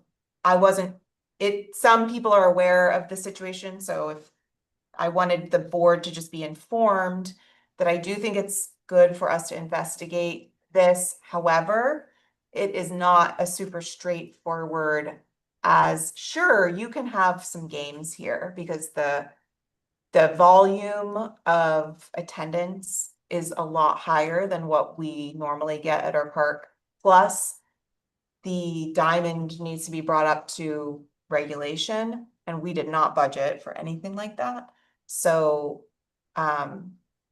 I had said that I would bring this to the board. I don't have anything specific at this time. The other thing that I think it brought up for Kate and I is that we have the bathroom now and we have park rental, and we want to update the park rental and charge fees, especially because of the bathroom. So.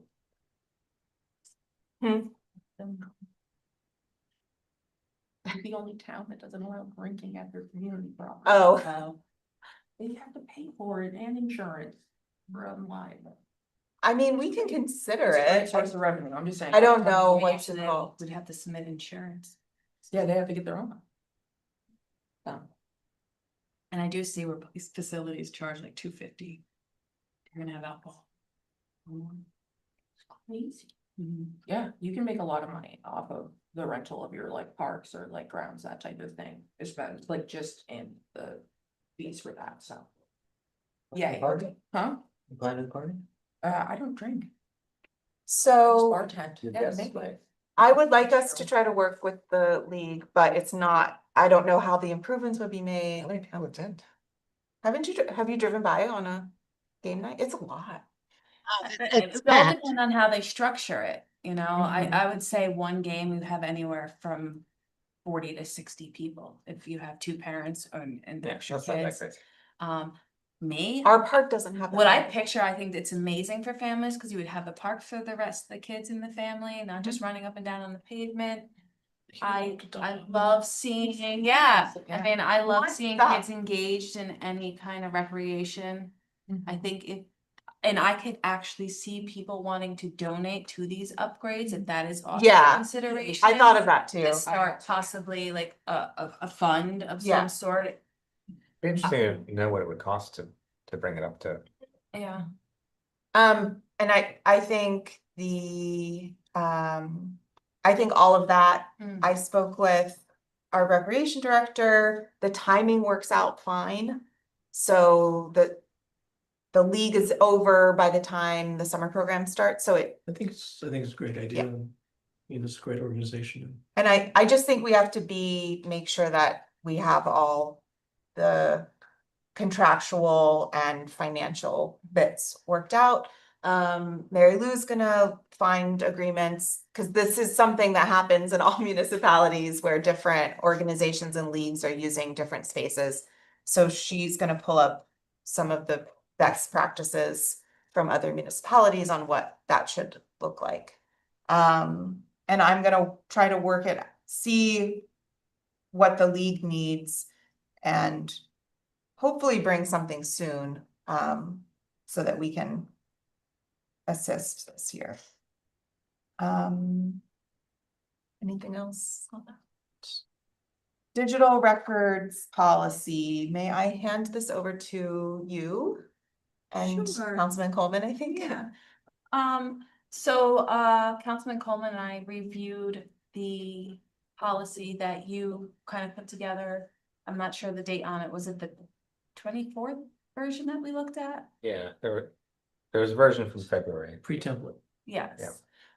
We found, going through it, we did find a few errors along the way, referring to certain numbers that are no longer, you know, when I took the couple samples and kind of put them together, there's some discrepancies along the way. We found, I believe, 3. That sound right, Michael? Yeah, well, I have. Your notes? I have like 7 things. I mean, little things, but like definitions that don't align or. But yeah, it's nothing crazy. Yeah, like we talked about in ISO, which I think should be RMO, if not like that. Yeah.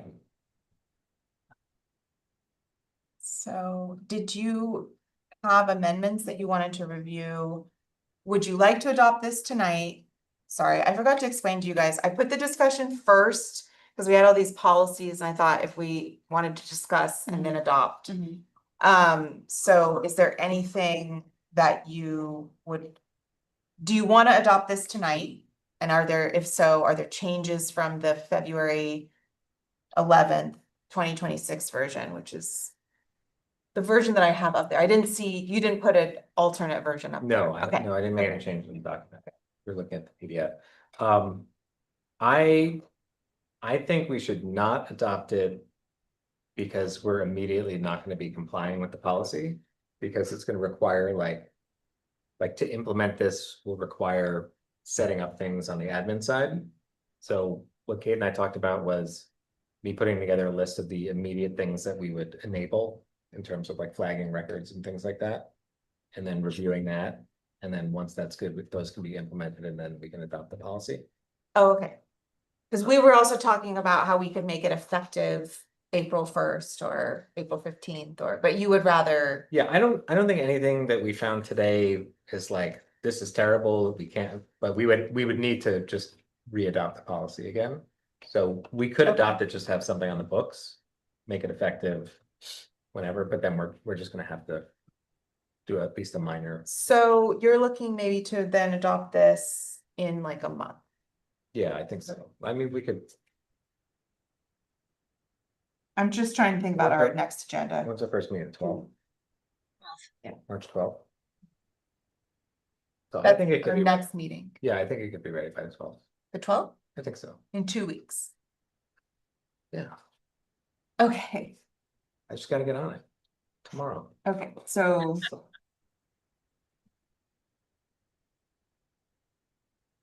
Okay, I mean, if I can't get it done, I'll just, punt it. No, I we think, can just I think we keep can, deleting things off the I agenda. think we can have like an initial version Okay, that we can work. okay. So. Were there changes that you wanted to put together so that we have the version that has the edits that you and Kate came up with? So the board can see that ahead of the 12th? Yeah, Okay, I can do that. you can do that, okay. Thank you.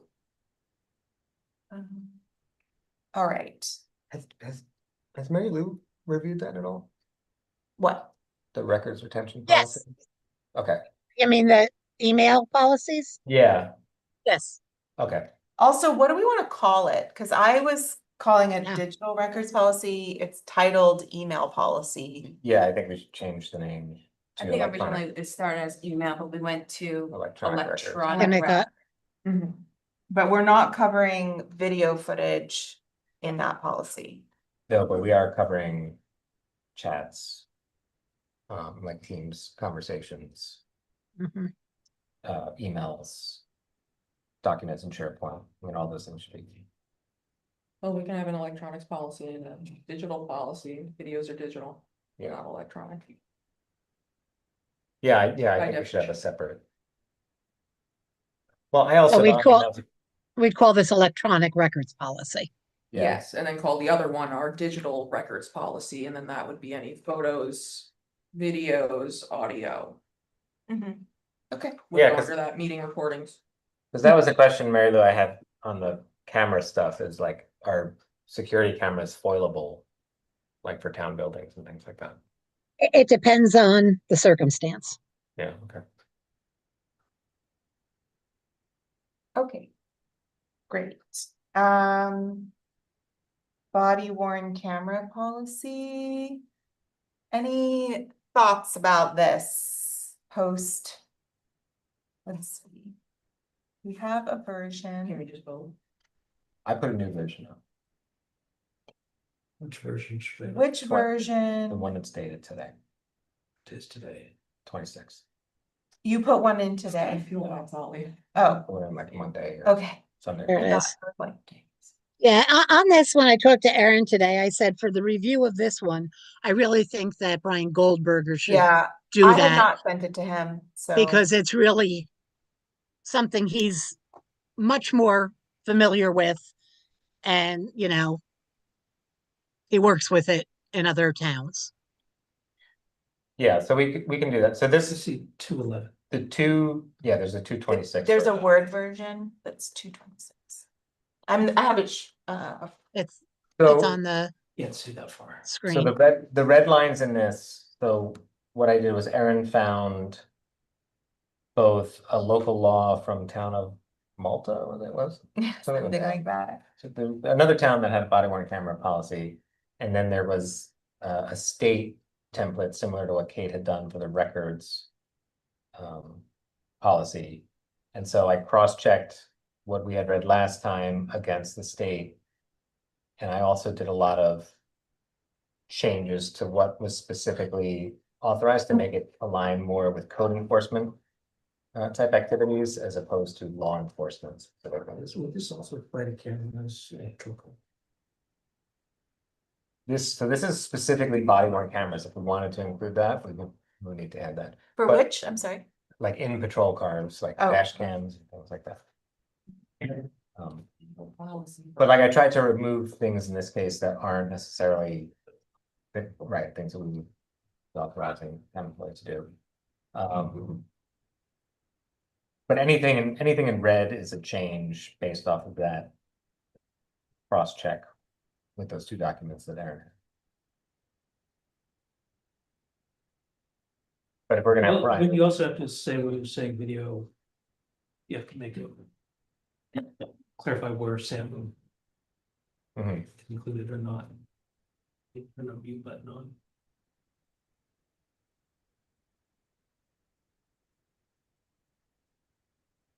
Yeah, I'll see where that makes sense. Which, I'm sorry, what is the? If we want to have a requirement that they have sound enabled if they're recording, Right, like stipulate that as. yeah, you basically have to. So I thought a lot about how many policies I have on the agenda tonight and whether any of them could be consolidated. I think that's a question, you know, for me, the security camera and body worn camera have a lot of similarities, but also there's a lot of differences. Issue Sam. So I was about to say, I think I'm leaning on keeping them separate because of the how much this is about someone performing their work. What's our equipment policy? Do we have one in the handbook? Yes. For town-owned equipment? Sort of, that's why we need Brian to review this, I think, but It just, I feel like we should just do an equipment one and body camera be placed under that. It's a piece of equipment. The records would go under the digital record policy that would include that camera footage or any actual building camera footage, any pictures from events, files, blah, blah, blah, that type of things. Anything that was digital opposed to just electronic. Hey, Michael, in 4.3, is the default for cameras on or off? Because what you're saying here is that they can't, it's discretionary and they can manually turn it on when they want to record, Yeah. but aren't we? Is it better to have it on all the time unless we provide circumstances in which they're permitted to turn it off? I think it's a question for the board. Do we want them to be recording constantly? I mean, Mentioned it. I think that's a very good discussion to have with Brian, yeah, Yeah. because he'll tell you the pros and Right. cons of each. And I know that there's circumstances when you want to have them off, and I know there's circumstances when you want to have them on. It's just a matter of. yeah, I agree that it should be tight. Because if it's not, then we're gonna get into situations where we think there's footage of something and there's not, you know, and the whole point is that there be a record of the interaction. So I definitely think inspection should be up with the. yeah, and I think the change I made here was building inspections was in there, and I said new construction. Because I was concerned about privacy. If you're going to inspect a bathroom remodel. And you're walking in there with a body worn camera on, is that something we want staff authorized to do? Like, you don't know what's gonna be captured in someone's home. And they're required to allow the building inspector in that case. So, Or There has them, to be a training available to give some clarity here for them. yeah. I don't know, I think it's an important thing for the board to kind of agree on, because it's not like police officer that requires a warrant, it's like you have to let the building inspector in. No, you don't, but you don't get an inspection. If you want the You have a inspection, choice. if you want the inspection first. And I think they should have to have the camera on the whole I- time they're in the house, because that's the whole point of having them is safeguard. We say that they have a child locked inside a padlocked room on the, like, from the outside. And then we have no evidence of that, no one's gonna hold that up, but if we have a video of them finding the padlocked door, then. It's hard to deny that that happened, you know, and hold us accountable. Right, but you're also talking about code enforcement. I'm saying if you're getting an inspection of, you know, wiring that's done in your house. Right, Code you're checking the footings, you're checking the plumbing. Yeah, the building inspector is now walking through multiple rooms in your house. You don't know what people. Right, and how much, Well, but it's not. yeah, gonna you want to long. be aware of their privacy. It's not gonna be there long, what the camera doesn't forget. So I think, And if it's foilable too, I- now it's like, are people gonna foil? right, that's why videos? we need a clear policy about the record and what's foilable, because there are things that aren't releasable. Yeah. So I think I'm the one that brought that up to you, so I just want to disclose that I brought this issue up. But after speaking with the code enforcement officer, part of the idea is there can be an interaction at any point, right? So that's one of the reasons why they're wearing the cameras. These are not records that we are going to be posting on the website. They're not going to be watching. These are not for them to conduct work. It's the same as the security Protection for footage. officers. It goes in a docking station. The footage is stored somewhere. We are not viewing, and I think we can make that public. We can say publicly, like on our website and in code enforcement documents, what our policy is about those records, right? And everyone on every permit application, on every inspection request should be disclosed, right? That there will be a body worn camera so that everybody knows. I do not think there should be surprises about that. Yeah. However, the idea is that it would protect both the public and staff if there were to be something that were to happen. And that can happen at any time. Yeah, I agree. I just think people need to be fully aware before it happens and. Well, but I think that when the building inspector goes, you just say, we're bringing, this is on and we're reporting if there are any areas that where you feel Right. that there might be an invasion of privacy. And people do have the ability to say, no, I don't want that. At which point they would say, okay, well then I'm not gonna conduct I won't come in with the camera, but I won't conduct the inspection. Mhm. So that if it was a case where they're like, oh, I don't want that, they could reschedule it. But I do think it needs to be really obvious. Yeah, and maybe we want a signature or some kind of consent, and I guess they're consenting, they should verbally consent on the camera footage. If they're gonna go in. Application. Yeah, it could be on the filling out application, I Inspection. I would want it to be done right before it happens too. No, because if You you can't- fill out your application and your spouse is the one who lets you in the house Yeah. to, Yeah. I mean, I think if they say, I'm wearing a body worn camera, I just want to make you aware of that, do you consent for me to come in? Then it's recorded on the camera that their consent is there. Mhm. I just don't want to get a situation where somebody says, I didn't know I was being recorded, and Right. no one told me that, or. We should add that as a disclaimer though, somewhere in like our code or in like Oh, the multiple department places. policies, you know, just saying that like any. New construction and all inspections are subject to personal body camera footage. Just as like a policy, so that they know that if you're getting a building permit, if you need a CO, you're gonna, any inspection, our CO office now wears a camera. So that it's just like there and clear to them too, you know, or Yeah. like on the building permits is what I'm saying, like on the bottom of them or like that, Mhm. you know, for them. Yep. Okay. So, oh, go ahead. also when they're scheduling the appointment. The person who's scheduling. Yes. The office and Mhm. so then. Okay, so next steps is I will send to Brian. For a employee review site. Anything else on that? Just, Michael, you should know that I used to live in Maltowan right after I got out of law school. Is that the town that we used it for? Yeah, yeah, it's in Saratoga County. It's like above Small Clifton world. Park and right below Saratoga. Well, we're happy to have you here. Me too. I did come back home. I lasted there a year and a half, but it's a lovely town. We don't need to discuss the inclusion of positions in the amendments to the wage schedule, because I have it as a resolution and we talked about it at the last meeting when you authorized me to apply for those.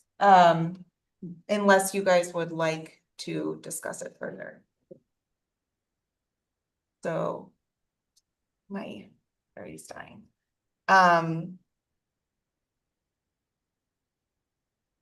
I have a budget modification amendment that will fully fund those positions, and then when we do the wage schedule, we're gonna do the wage schedule, we will include those positions in the wage schedule at the wages.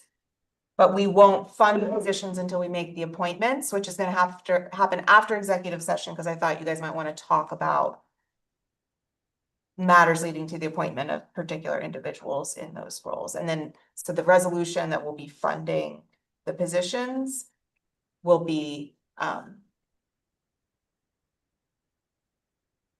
the end. Okay. All right, so I'm gonna move on. So the battery energy storage permit, local law, what I introduced this idea. There's a talk about this yesterday, last night Oh, there was. in Kingston. Did you watch it? No. They've been doing a lot. So basically what I kind of wanted to get for, so there's two things that there's the home battery storage, which I feel are covered under that people are allowed to install those. They're like installing a generator. The New York State came out with a model permit that covers everything they're recommending that a code enforcement official require and look at, plus all the fire safety inspection specs for it and all of that. The permit is very detailed. I took a look at it, Mary Lou took a look at it. The building department makes their own permit applications. I think I included it maybe in the backup, but it's good to go. So I told them that's fine. They would like to implement that so that they're make sure they're getting what they need for people who are installing these at their homes. So related to that in terms of like submissions and things like that, sort of tangentially and sort of related. Somebody was installing a wood stove in their home. And they asked for the installation manual, the building department asked for the installation manual. Which is about 75 pages, and they were not allowed to submit it electronically. Aren't we moving to all electronic files things? For the applications, you mean? We are, but we don't have it yet. But I guess the point is they required the installation specifications to be submitted in paper, and it was 75 pages. Oh, and it was a digital file. It was a digital file. It's like the manufacturer's digital file. I can ask them about that.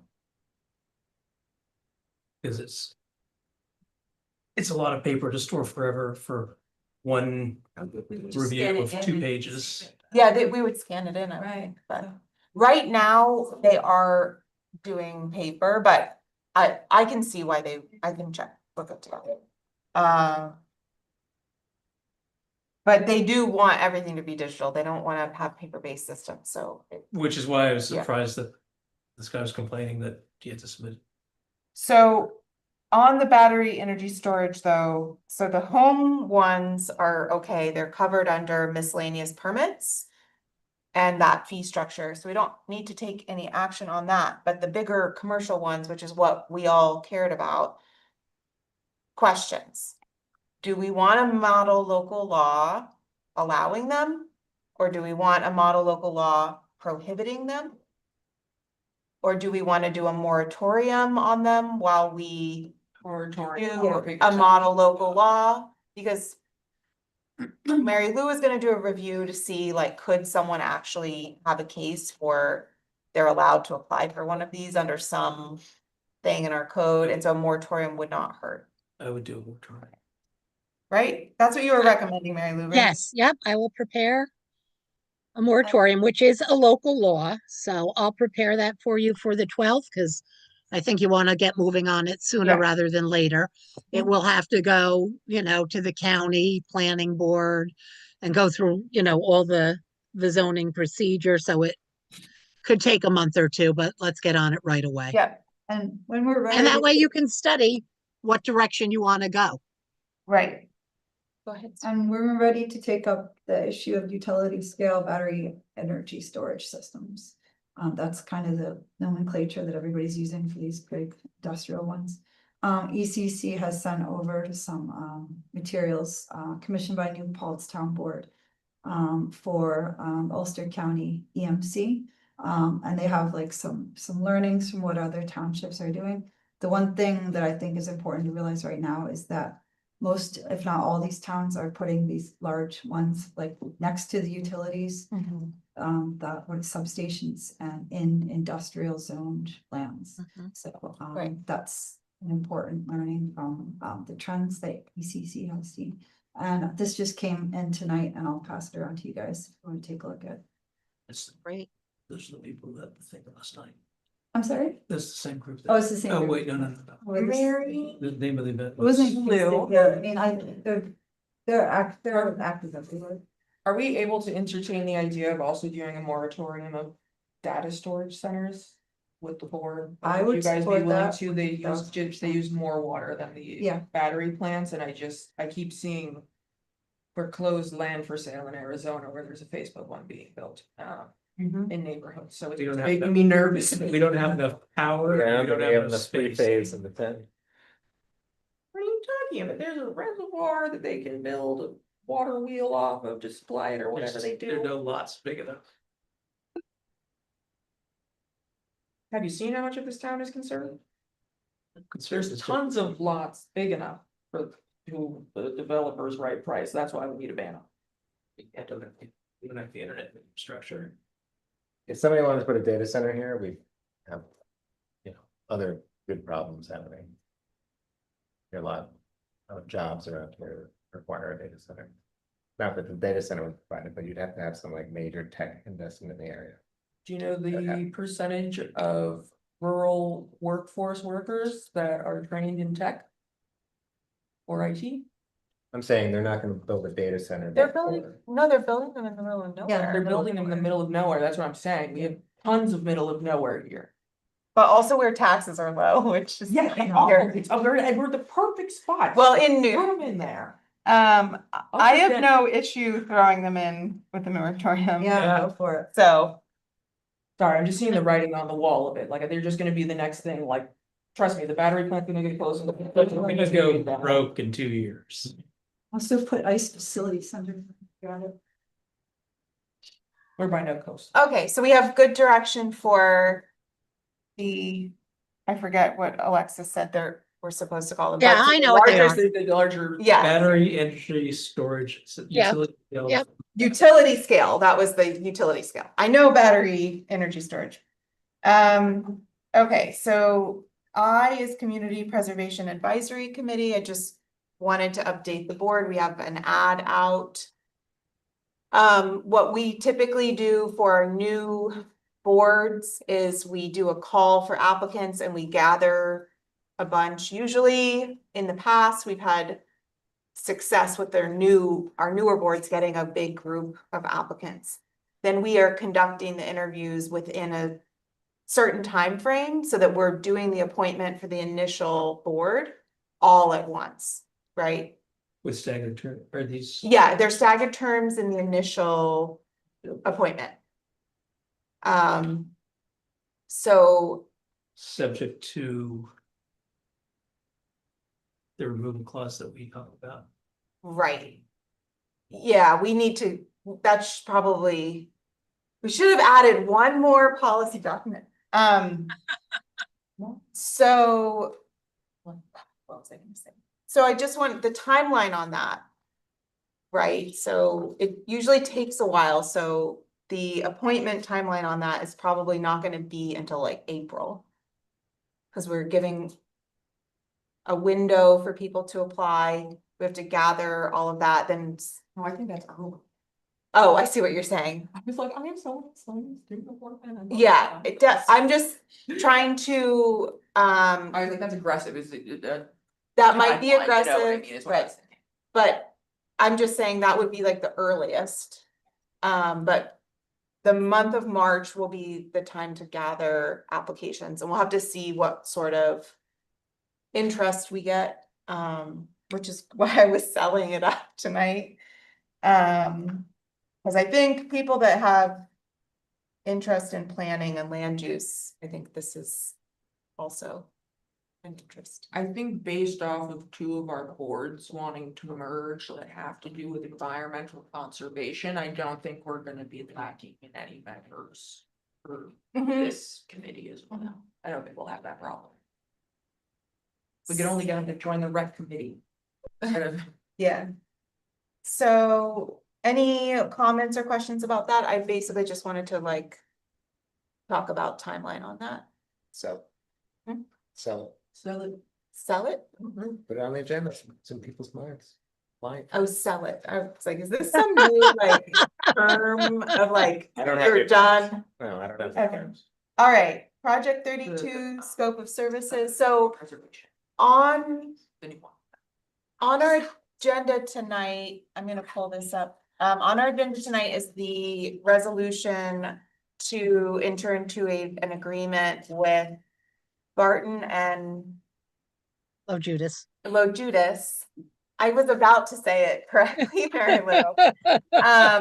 And I just wanted, before I'm asking the board to authorize me to execute that. I wanted to open up the scope of services though, so that the board is aware of the projected budget for this project. We did this for Sundown. And just before we move forward, because we're gonna be adopting basically the maximum out-of-pocket costs that we'll be paying for this consultant. So this is the scope of services document. And when we're basically accepting this document as part of the. Two things, put a venue for court and where would jury trial? Permissions. In this consultant agreement? Every- Well, I don't want to edit this because it came from New York State DOT, so I wouldn't want to edit it and then do it on the agenda. I would want to wait if we were going to do that. I'm sorry, I'm fine. Oh, I'm saying we're provided the template for the agreement from the New York State DOT. If we make our own, we have to make sure it follows their template. So I just use their template. Okay. That's all I'm saying. So if we're gonna make a change, I would want to make sure that they had no issue with it. That's all. Yeah.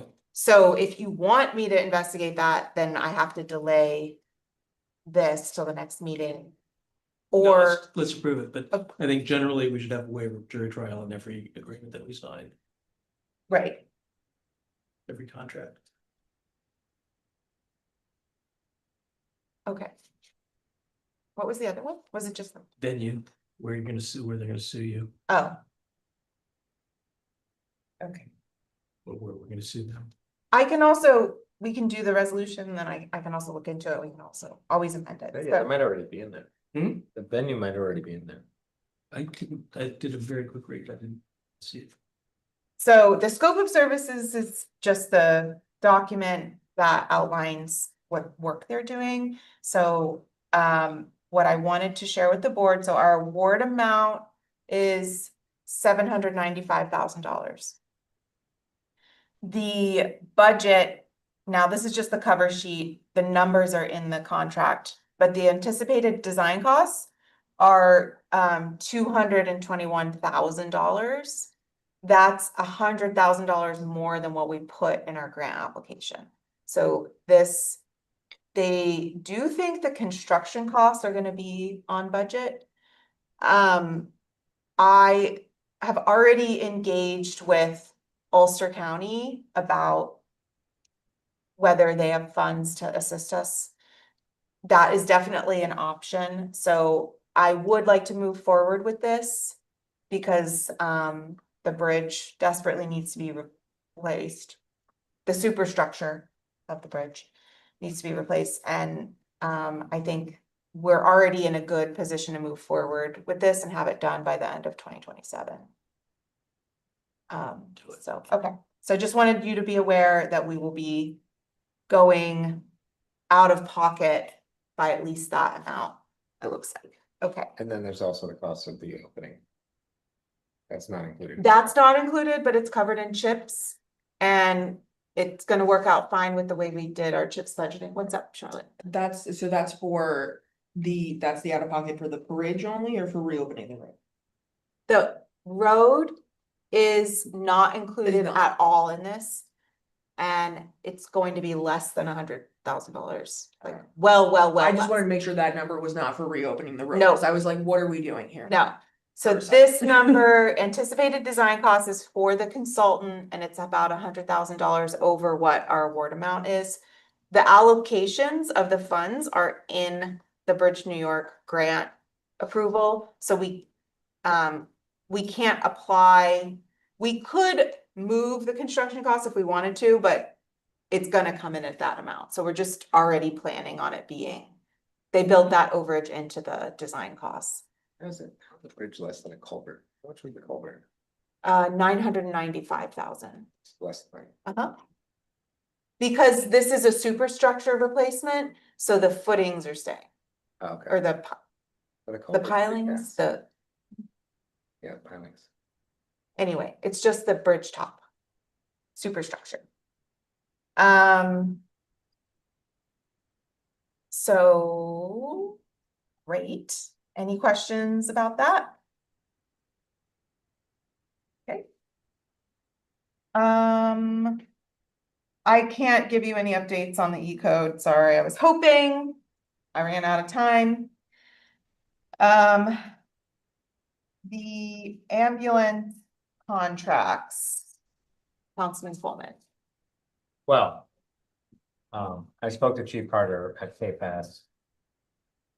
And it sounded like there was only one issue that they wanted us to consider.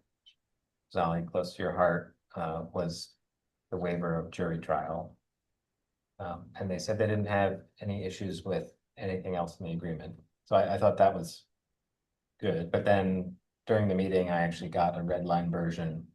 And there were a few other minor changes, so we can talk about them now, just to get people's thoughts, or we can just have Mary Lou look at it. You could send it to me and I could put it up on the screen if you want. Will you not on there? Oh, I don't know. I'm not looking at my email. I'm not checking my email during the meeting. Oh, so I'm sorry. It's in your email, so if you want to check it during the meeting, Okay, it's the second email, because okay. the initial one wasn't a red line. Put in my email. No, I'll forward it to you. Okay, you got that. Thank you.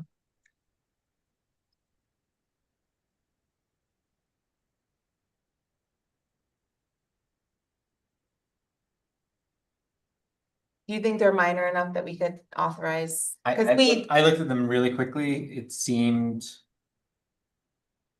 like they were minor, but I don't wanna say it definitively. Okay. Like one was I'll start talking about it, one was the IRS Form 990. For the immediately preceding fiscal year, we had it at 6 months after filing, and they changed it to 60 days after filing, so they shortened it. After filing is or after. 60 days after filing such IRS form. That should be, that makes sense, because what I think the 96 months is the statutory filing requirement is 5.5. Yeah, so that one didn't seem Yeah, that's fine. like an issue to me. G was Or indicating number of volunteer and paid personnel on staff, and they added total payroll paid, took out listing of wages paid. So they're saying a report indicating the number of volunteer and paid personnel on staff and total payroll paid using town funds instead of a listing of wages. So I think that's fine. I think it's fine too.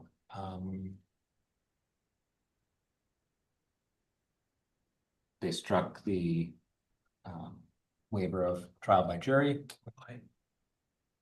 I That don't know. makes no sense at all. They struck it, I think.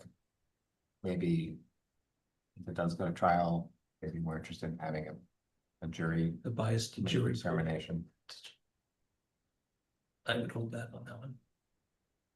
Okay, so I am fine with that as someone who served as juror, if they wanted trial waivers. all right, let's hold off on discussing it for 1 second. This agreement, so in the section that says this agreement may be terminated by either party without cause upon 30 days written notice to the other party. They added ambulance expressly agrees to continue providing service to town in accordance with the terms of this agreement during the 30-day notice period unless otherwise mutually agreed in writing. So I think they're saying even if we terminate, they're still going to provide services, what they should be doing. Which is what it Fine. means. Right, That that's what Fine. 30 days notice means. Everything shall be provided by direction of the party, addresses above. Any notice to. I think they just removed the requirement to notice their attorney.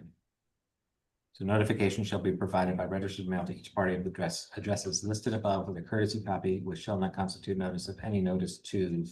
We included their legal representation and then the attorney for the town, they removed their legal representation, so. This just as a courtesy notification. Yeah. Mhm. It's better. So then, oh wait, and then in the rider, which is their rider, they made changes.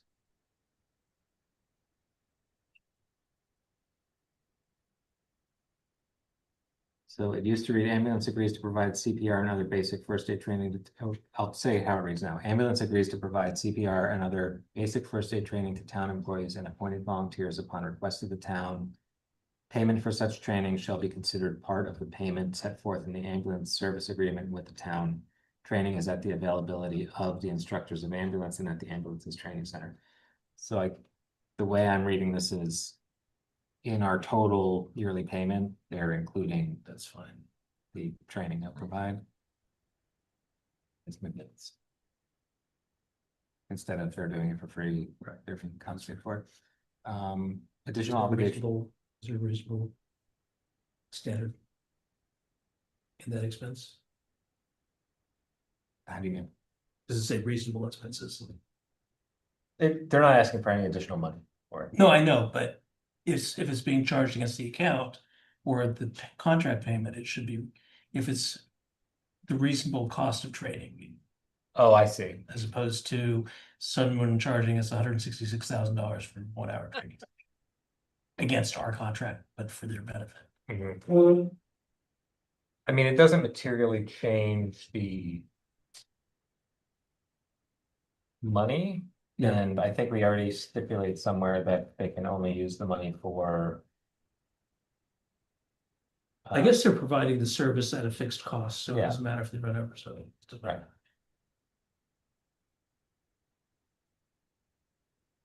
And then they added.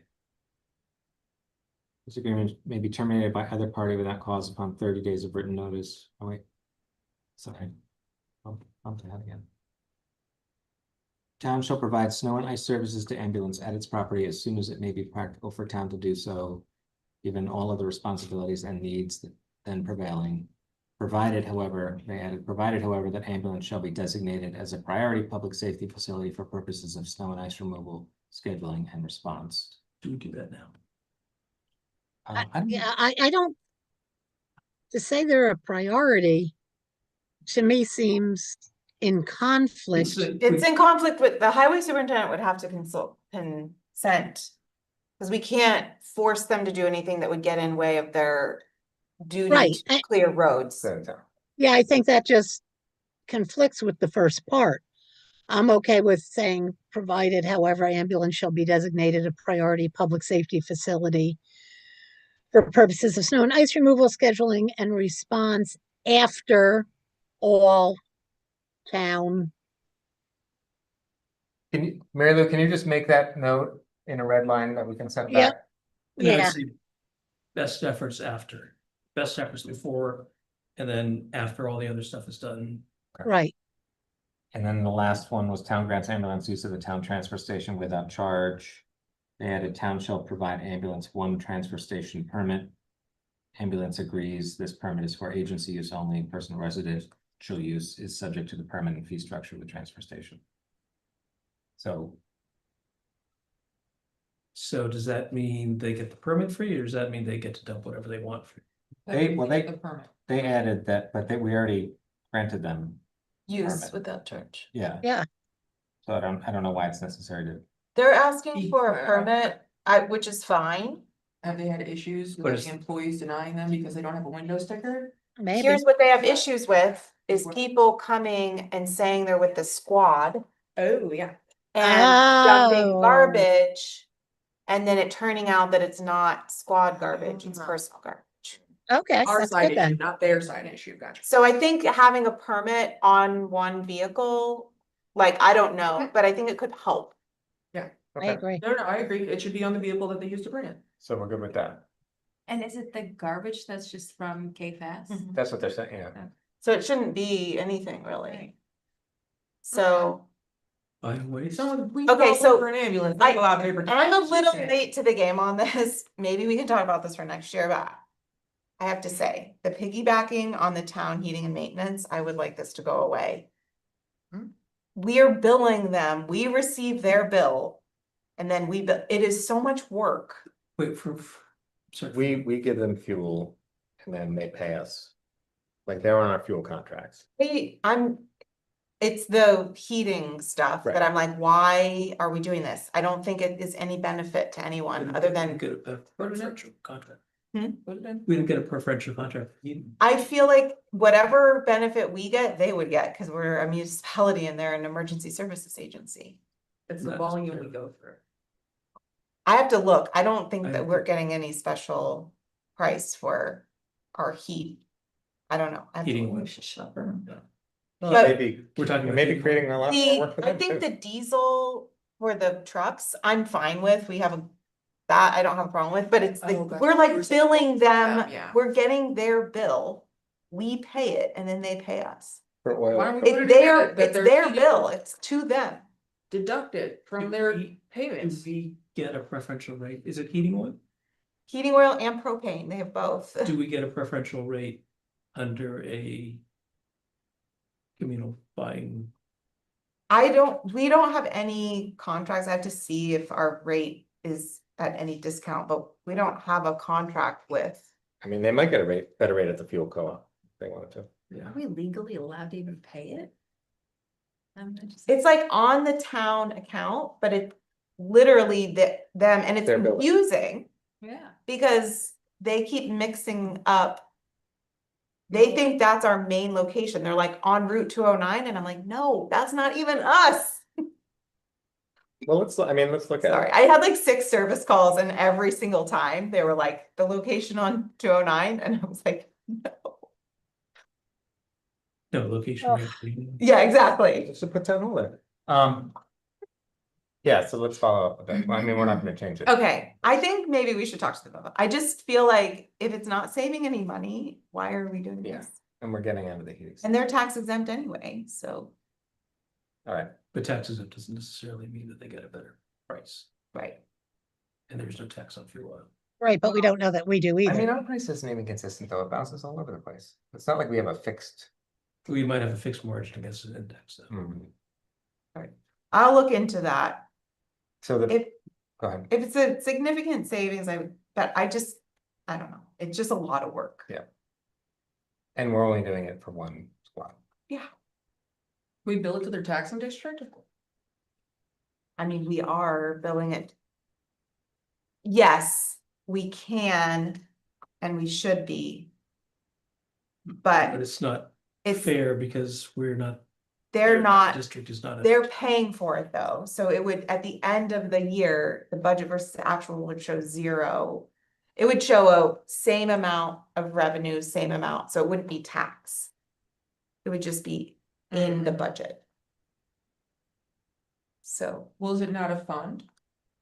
Their tax fund, just like the general fund or highway it fund? is, So they could have a fund balance, or at the end of the year, if they don't use all the gas that we budget for them. Wouldn't that be easier on the long run than back in the other way? No. I just, Or we just want. Already spending a lot of time. would just like to remove it, but Oh, well, I'll look No, into no, no, we can see, remove it. That's fine. I'll look into seeing Not here, if, not in this town. we're not gonna do it, but I think Right. we should see how they feel, especially if it's not, if they can get a similar rate. Yeah. So the one sticking point we seem to have is the waiver to trial by jury. Okay, I mean, it's in their best interest too. Because if we get sued, we're gonna sue them. And if they get sued, they're gonna sue, or they're gonna subrogate against us. Mhm. And we're just paying lawyers to go to court. And risk some unreasonable jury award, Which can happen either way. which could happen either way. Do we It not can still happen have either our indemnification clause that we spent Yeah. months on getting? No, there's still indemnification.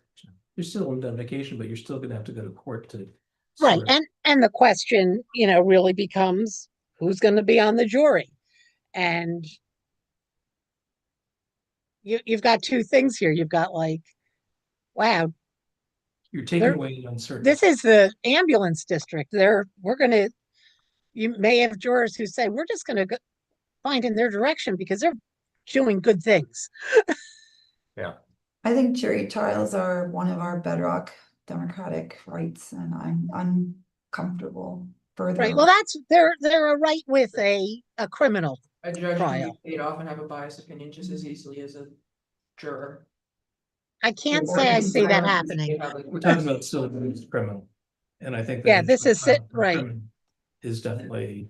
Criminal, they can't waive that No, I right, have no problem. with but it. this would be For a civil. for a commercial torts claim, there's no reason that they should have it. I think there's still the argument that the public should have. Tell the comptroller to undo my decision I mean, on a case. I Mary Lou, what's your don't- advice? I don't think this request that they've put in should be a deal breaker. I always prefer to have a judge because a judge is just applying the facts to the law. And juries, they're just, they're regular people and sometimes they may look further than they should be. Not always. You also get And- people who are great. Trials So always- I prefer that, but do you want that to be the provision that leaves us looking for another I'm just saying ambulance this isn't the company? Contract to take it out of. Other contractors, yes, but perspective and optics wise, this makes us look like jerks. Mary Lou, can I find out who's representing them and put you in touch with them? Sure. Okay. I just figure if the two attorneys talk it out, maybe you guys can come to an agreement. Because it saves both sides. Resolution. And it actually. If I were a plaintiff and I looked at this and I were it would prevent me. If I were a lawyer for a plaintiff, it would prevent me from bringing on a frivolous suit, Having a judge trial, having the waiver of jury. having a waiver guarantee trial. Because for a frivolous suit, I'm not gonna rely on the law, I'm gonna rely on the jury's emotions. Right, but if it's a frivolous suit, it would probably be dismissed before it ever got to We trial. hope. Mhm. We would hope. You never know. Okay. So, yeah, Mary Lou, if you wanna look at those red lines and then. See what changes you wanna make in the rider. Mhm. And then we can talk tomorrow about.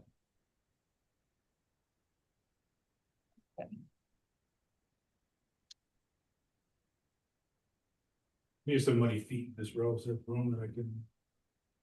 No, we got Only it. if you do the whole room. Dolly does the whole room. In the middle of the afterwards. middle of the meeting. He's got a little vacuum. See, See you later. Okay.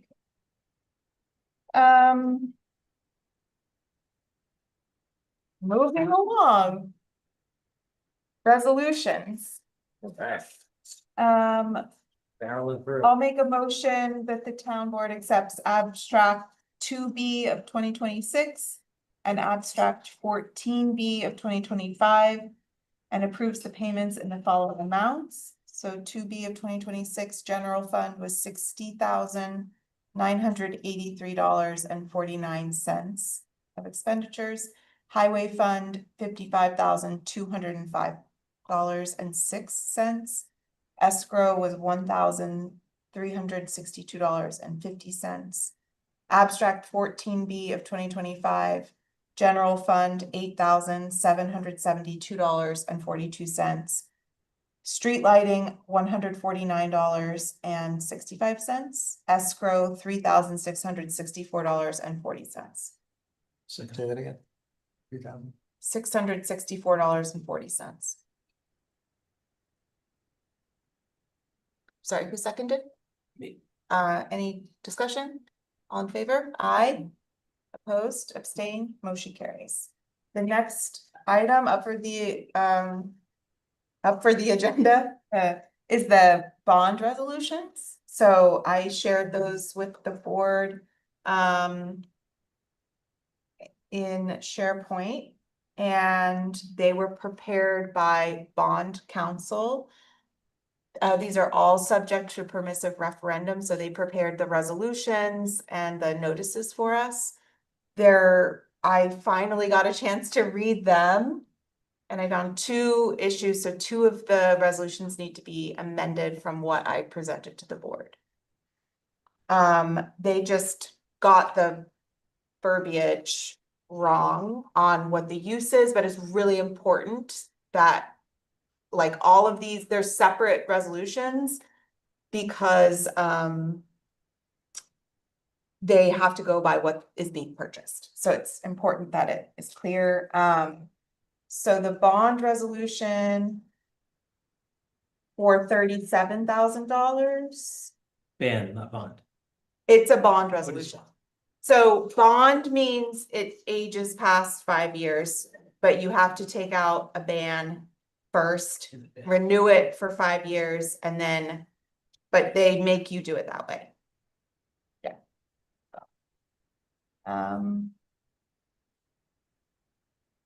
So the Does that mean 30, it automatically turns into a bond after 5 years?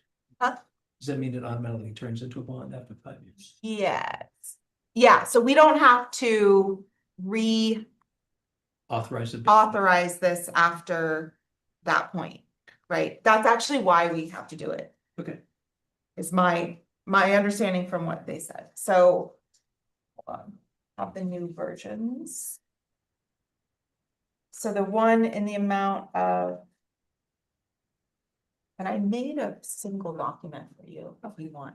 Okay. The one for the total of 37,000 should read a resolution authorizing, subject to permissive referendum, the issuance of $37,000 bonds of the town of Rochester, Ulster County, New York, to pay the cost of the improvements to Whitfield Road in and for said town. Second. I'm reading you the amendments. Okay. Okay, and then we will Do it as one. We'll do the resolution as presented and amended. And so that one in section 2 reads, it is hereby determined that the plan of financing of said specific object or purpose is by the issuance of $37,000 bonds of said town hereby authorized to be issued, therefore pursuant, blah, blah, blah. Then the only other mention of that, that's the only mention of it, so it's the only change. Then the second one is for where is it?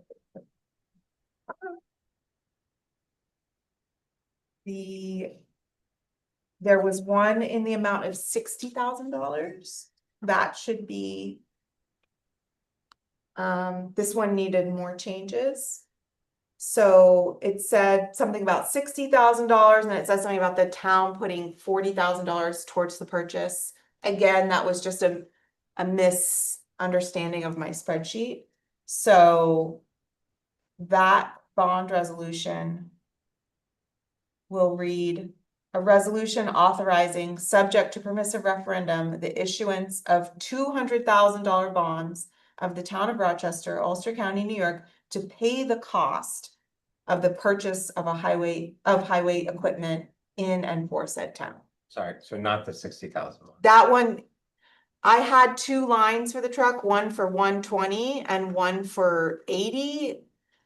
And I don't know what they did. And so much. 200,000. So this is the highway equipment. This is the highway equipment, and this was in my spreadsheet. It was in our budget. It's just they somehow, I don't know what happened. But the 60,000 one was correct. No. This is this, what I'm saying is, there's not anything that costs $60,000. We are authorizing up to $200,000 purchase of highway equipment. So 80 turns to 200. Mm-hmm. Okay. And it's to pay the cost, not the partial cost. So then in section 2. So in section 1, it's a maximum cost of $200,000. And in section 2, it is hereby determined that the plan of financing of said specific object or purpose is by the issuance of $200,000 bonds of said town hereby authorized to be issued therefore pursuant to the provisions of local finance law. So what I'd like to do is make the resolution for so I guess I should make every single resolution. Yes. Okay. So I'll make the motions as presented, and when I get to those two, I'll say as presented and amended by bond council on February 26, 2026. But I read you guys all the amendments. Okay. So were there 2 or 3? There's 6. There's 2 2 that are amended. that are amended. So, but we're just gonna make them as presented. And okay.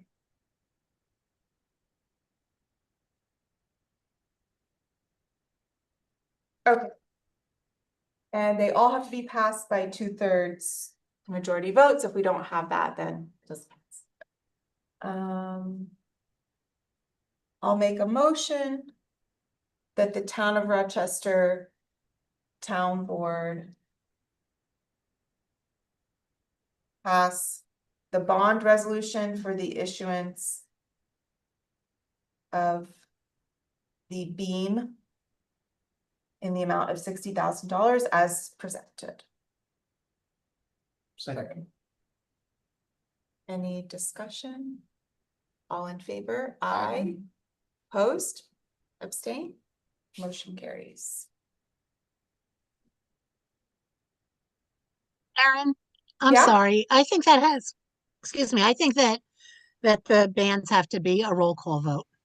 Do they? Okay, I think so. all right, I'm not positive, but it's not gonna hurt. all right. Councilman Alpha? Aye. Councilman Coleman? Aye. Councilman Smeethus? Aye. Councilman Lynn? Aye. Supervisor Nowin? Aye. You want notes on these? Do you want to take notes on these or you good? I'm good. So I'll make a motion that the town of Rochester Town Board adopts the bond resolution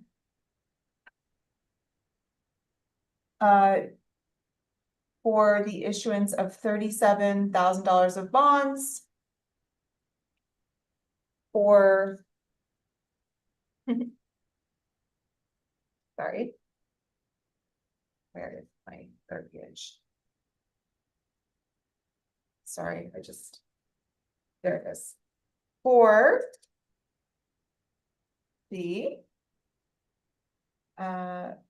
cost of improvements to Whitfield Road as presented and amended by bond council February 26, 2026. Second.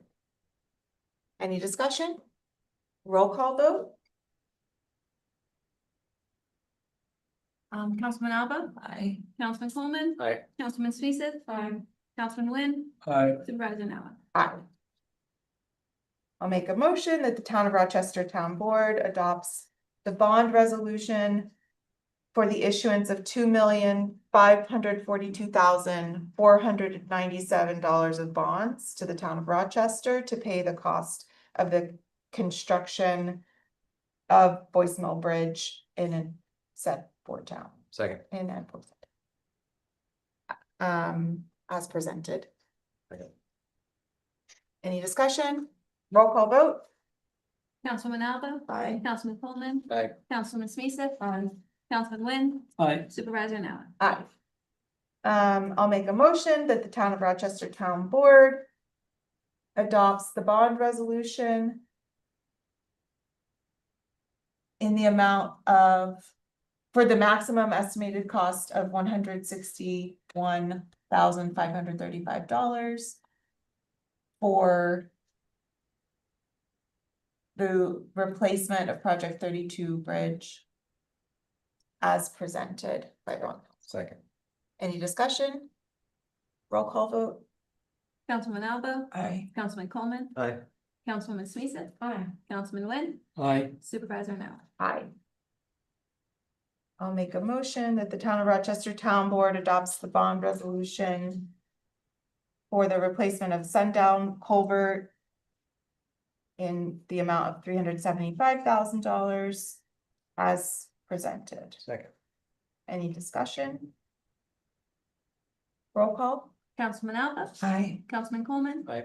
Councilwoman Speaketh? Aye. Councilman Wynn? Aye. Supervisor Nella? Aye. I'll make a motion that the Town of Rochester Town Board adopts the bond resolution in the amount of $200,000 for the purchase of highway equipment as presented and amended by bond council on February 26, 2026. Second. Any discussion? Roll call? Councilman Alba? Aye. Councilman Coleman? Aye. Councilwoman Speaketh? Aye. Councilman Wynn? Aye. Supervisor Nella? Aye. Okay. I will get you, I have a Okay. document that we're all together. That would be easier for your minutes. And they have all the headers and everything, plus it has the The language that I'll probably need for the. for the legal notices, yep. Does the town board have to authorize me to put this in the paper? I make a motion. I think it's in the Or is it in resolution, the resolution? yeah. It says, that you'll post a notice, it's subject to permissive referendum. Yeah. Right, I think it's covered.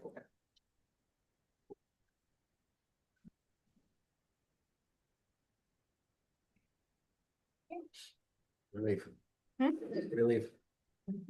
This form. So. I'll make a motion that the Town of Rochester Town Board enters into agreement with Barton and Logudis. Look, I'm sorry. Judas.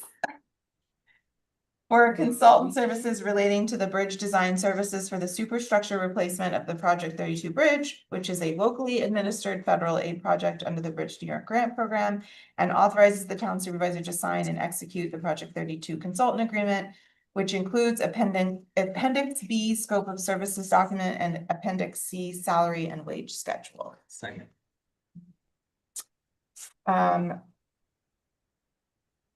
Any discussion? I would just like to thank the supervisor and her employees office for handling the coordination and administration of all of these highway projects. Good, you're welcome. All in favor? Aye. Aye. Opposed, abstained, motion carries. So we are tabling everything except for my event committee. Go ahead. I also just realized, because I totally did not, did you get my email on Monday? About an agenda item? Yeah, we have to get quotes for that material, cause it's $15,000. Have to do an RFP for the materials. Okay.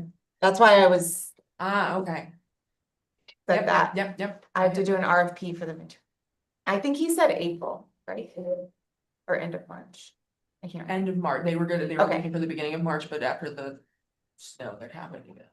It's. So I have to Yeah. do a written request for materials. If I already have 3 quotes of the same material from the original quotes? No. They weren't split. I have to Oh, do, 'cause they issue weren't a split. written Yeah, yeah. RFP. For just that, I understand. Yeah, do you see what I'm saying? Yep. Yeah. So I got outreach from Peter Nelson about forming a committee for the Memorial Day Parade. We already have a little committee, but it's the committee that gets together 2 weeks before the parade and throws it together. And we've been talking about how we can make the Memorial Day Parade like more. So we want to have a band, we want to extend the parade route. And so he asked if we could form a committee, a Memorial Day parade committee, but it comes up every year that we want like a little group of people that can help coordinate some of these events that are not the ones that the rec department is doing. So I'm not talking about like the luncheons and stuff. So I wrote this resolution. Mary Lou said, I kind of wrote it like, I was going, what I'm recommending after getting consent is that the 3 members that I know that have consented would be myself, rec director Ashley Sweeney, and town clerk Kate Gunberg. And I put in that we get to pick who the members are. Mary Lou said I can't do that. So what we would do is if we could make this the committee with the 3 of us on it now, then we will pull together a committee, but that way the 3 of us plus the fire district can get started on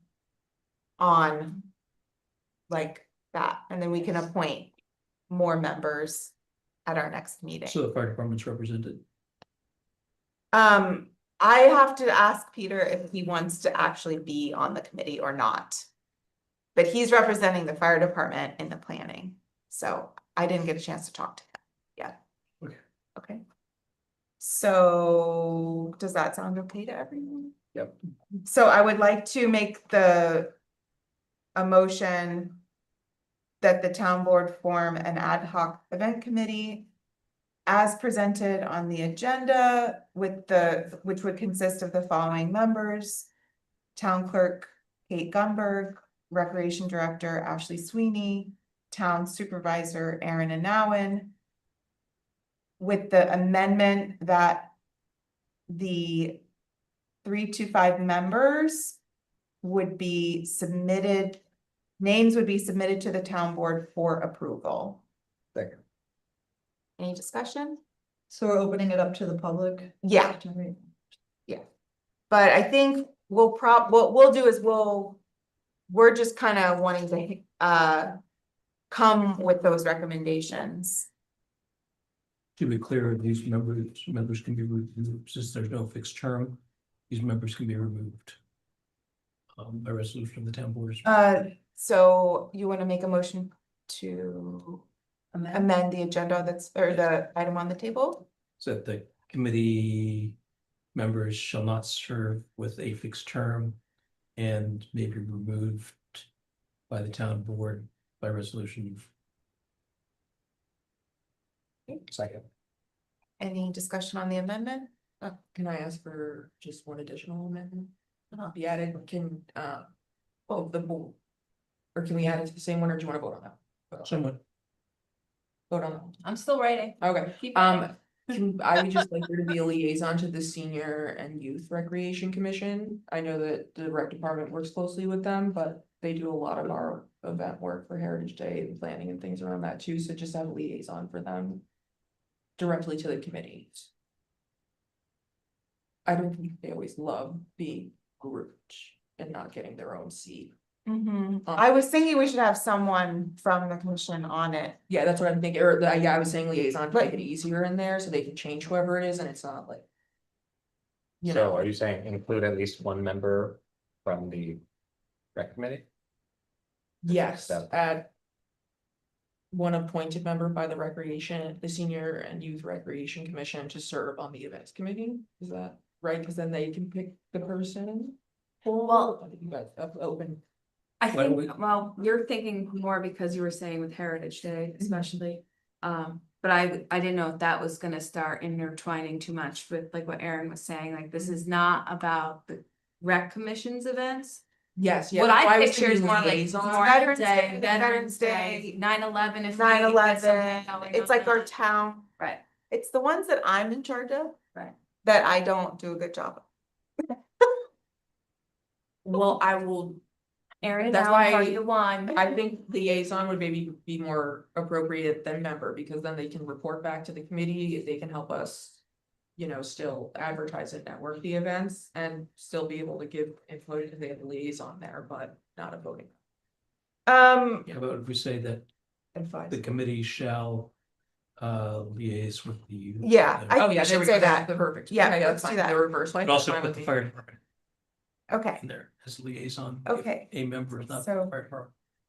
liaise with fire department. And senior Fire youth district. fire district. So we have 1, 2, 3, 4, 5 amendments. Second. Who made the motion? You made the motion. Zelli. No, you No, made the no, motion. no, You no, made no, the no. motion. I Motion made, amendment. I I made made the the, motion to amend. so we're voting on the motion to amend. So who's gonna second the amendment? Alright. Okay, we'll vote on the amendments and I have to redo the initial motion, so. Why don't you withdraw the motion and I'll make the Okay. motion. Sure, I'll withdraw my I withdraw my amendment. initial, okay. I move that the town of Rochester form an ad hoc committee. Event committee. To address townwide events. With the initial membership to include Supervisor Noam, Ashley Sweeney. And Town Clerk Gunberg. With a liaison. And such committee shall liaise with the fire district and with the senior citizens. Senior youth, Youth and Recreation Commission. And any additional members shall be approved by the town board. Second. you wanted to remove them. And the And such members shall be. Shall serve without term and shall be Subject to subject to removal by the town board, a resolution of the town. resolution of the town board. Second. Any discussion? So it's not gonna be attached to what was on the agenda, it will be that. Yeah. Okay. All in favor? Aye. Aye. Opposed, abstain, motion carries. Oh, I forgot to do my budget modifications, sorry. All right, I'm gonna tell you guys these verbally, I'm sorry, they're written on sticky notes, I apologize, I don't have time today. So we need to move more money into the sand and salt budget, so I'll make a motion that the town of Rochester Town Board authorizes the town supervisor in their capacity as budget officer to make the following amendment to the 2026 highway fund budget to deduct $20,000 from the machinery budget line 5130.4. And move that to budget line 5142.4 sand and salt.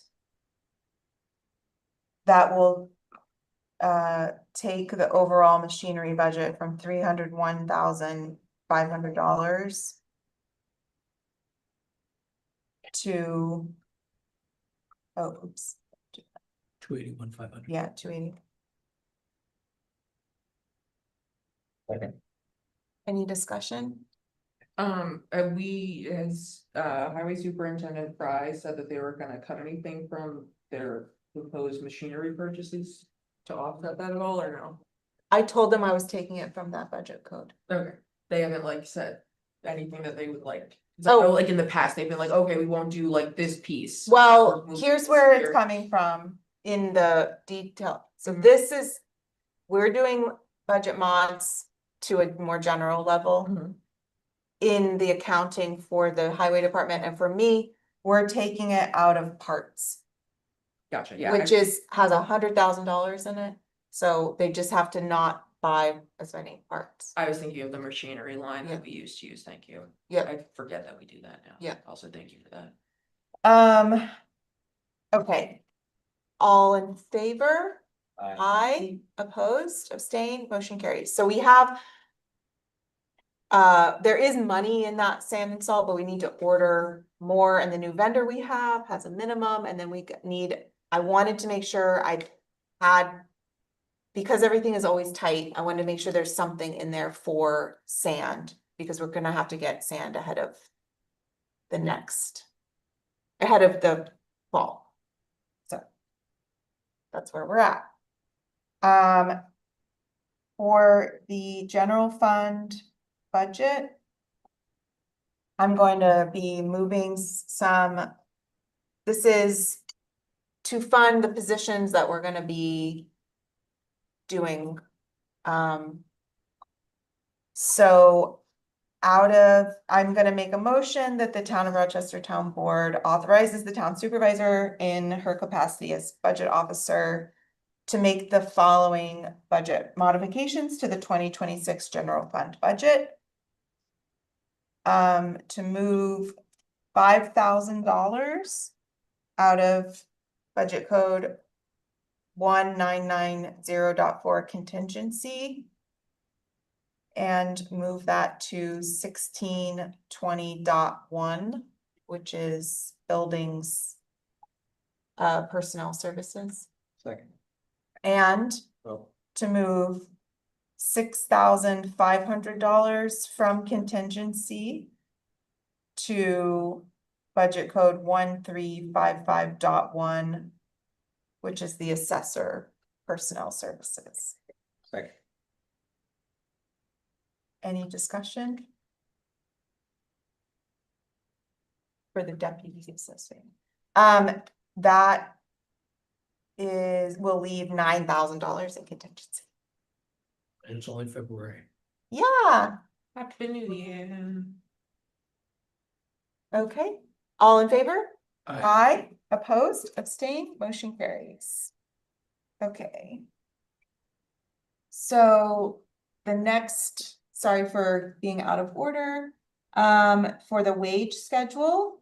So,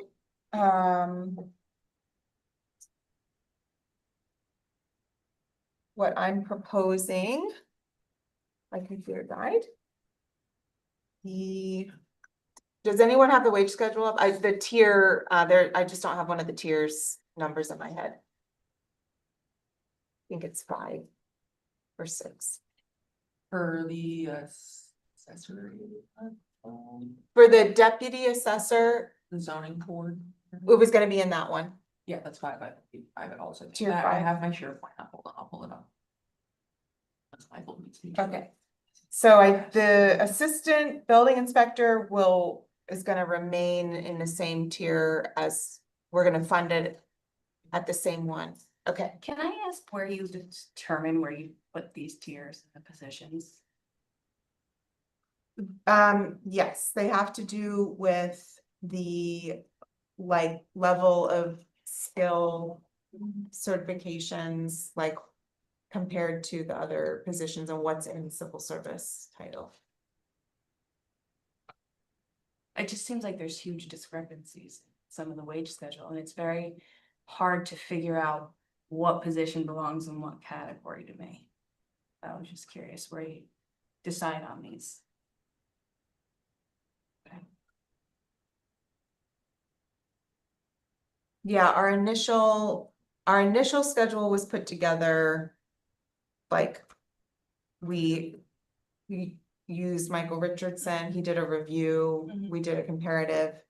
And then we've been trying to match, like when we add new positions. Yeah. We've been trying to match the qualifications in the tiers. Yeah, Up with each other, okay, so that's what we've been trying to do. okay. Are there specifics that you found that we Well, should I be aware of? do feel like there are positions that are non-civil service that are not falling, I feel like in the same pay wage that some that are civil service, and I know those are salaries that are suggested by civil service.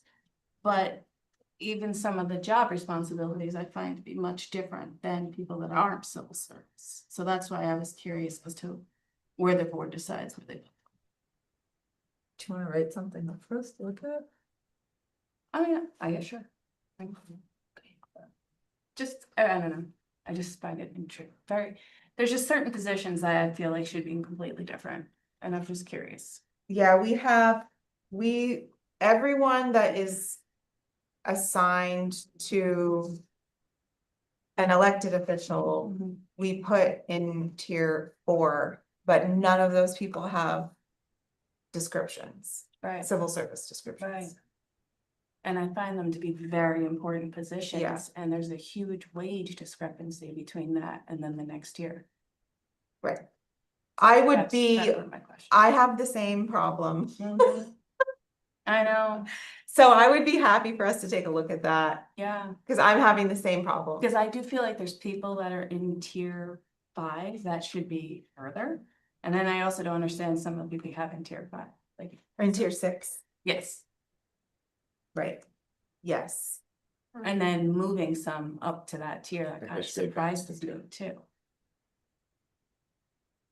The, You mean the end of that list of 6, that position? Is tier 6 the one that has like Ashley in it? Yes. and Yeah. Courtney? Personal opinion, I don't feel like Ashley should be in that category myself. I think she should be on a higher. yeah, I agree with Category. that. But I'm looking at like, okay, some of them have like supervisory skill, okay. Makes sense why they might be in a little bit higher of a level. But then also all those elected official, like the deputies that I have, and I know like that Aaron has, like, there's a whole nother amount of responsibility that goes into those jobs. And there's a huge wage discrepancy. Yeah, So that's my concern, if we're gonna keep putting more employees in higher tiers. And we're not addressing the issue. So what's this seem gendered to you? Huh? This This whole place has been gendering me. Let's not talk about highway now. But, me and Aaron got very yelled at for accusing someone of that, and we didn't even accuse them. Yeah, like I see it like just like instant eyes go to like our planning board and ZBA secretaries at 2. It's a tough job. And the amount of like deep knowledge Yeah, that I mean, person there's needs of our something- zoning there's code something and like the sense to me. procedures of both boards and steps, you know what I mean, Yeah. like that. Yeah. That one's like the first one that like I went to, but yeah, I think that this was like our first step, and we kind of have just been like adding to it and never went back to correct like our original criticisms. My When we first got concern presented with with it this. is without addressing it and just keep moving Mhm. forward, there's people that are moving up very high on the scale compared to other people. Considering the responsibility, and I know no one likes longevity here, pisses me off. I like- yeah, okay, That's on board with it. The longevity doesn't really seem to. My first deputy has been here for 25 years. And is making significantly less than people that haven't even been here 4 years. And the That's loyalty, responsibility. Not just The longevity. responsibility to the job is incredible, so I'm just kind of curious.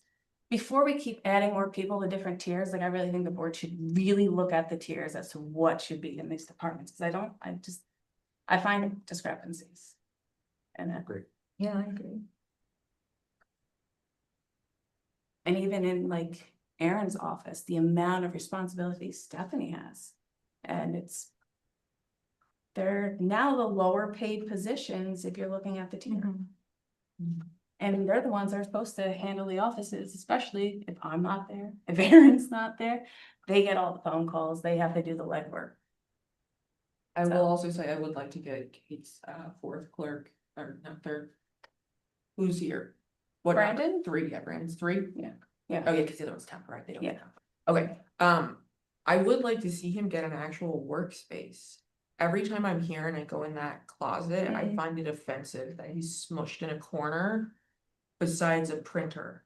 They Doesn't did even, offer you know. him more space in Jerry's office when he first started here, because we agreed shoving him in a Yeah, corner. we were trying. He actually kind he of likes liked it. the corner No, there, he and it says was that just very every time, convenient he for says he him. likes it being in the same Yes. space. He's got the machine here, the computer's here, so it's very convenient for him. Mhm. Because 100%, if he came to me and felt the same way, I agree with you. But that's actually not the feel I get. Is that just like a storage room or is it like specific for one department? It's Where the printer It's is? the copy. They all use it. Yeah, it's Yeah. not, it's like kind of just universal, Yeah. like Yeah. supply room kind of for everyone, okay. Yeah. Interesting, okay. I have some creative ideas, I will bring to you guys to try to make that space more feng shui to maybe give a little less Yeah. Harry Potter under the stairs vibe for our employees. Well, what I would do, so I just realized the deputy assessor position is already on the wage schedule. Mhm. So that's not an amendment. The assistant building inspector is a new position. And I wanted to put it in the same, in 7.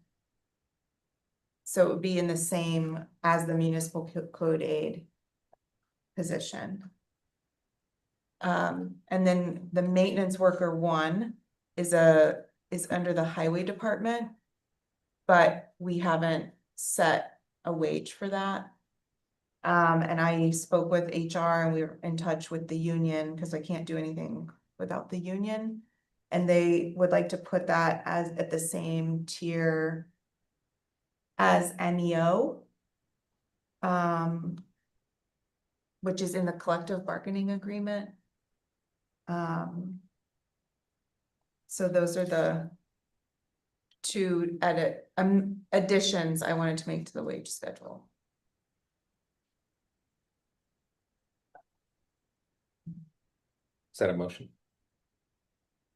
Sure, I'll make a motion to add assistant building inspector to tier 3 of the wage schedule and maintenance worker 1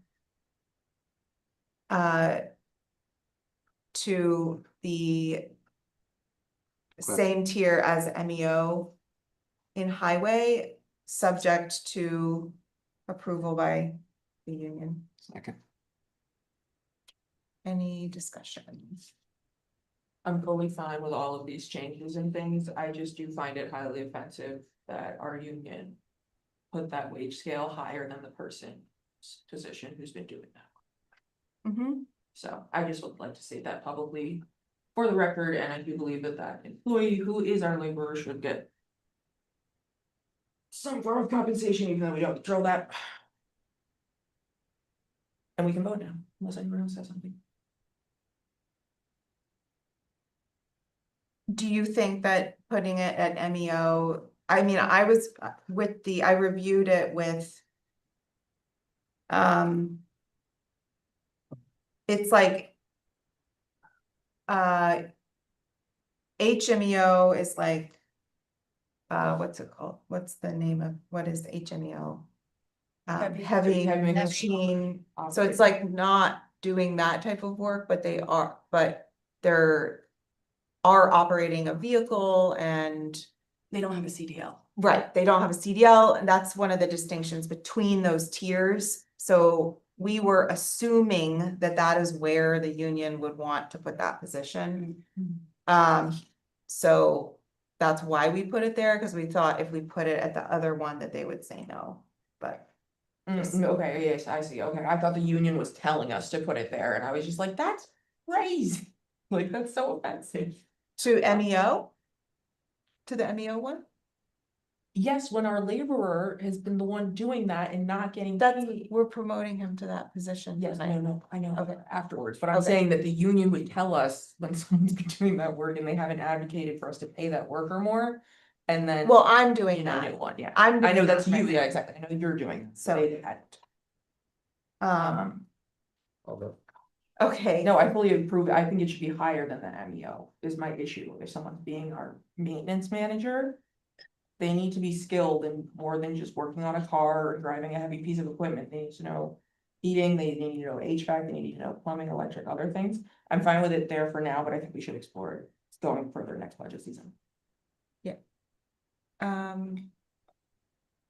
And we can prioritize, we did wanna come up with a longevity pay scale.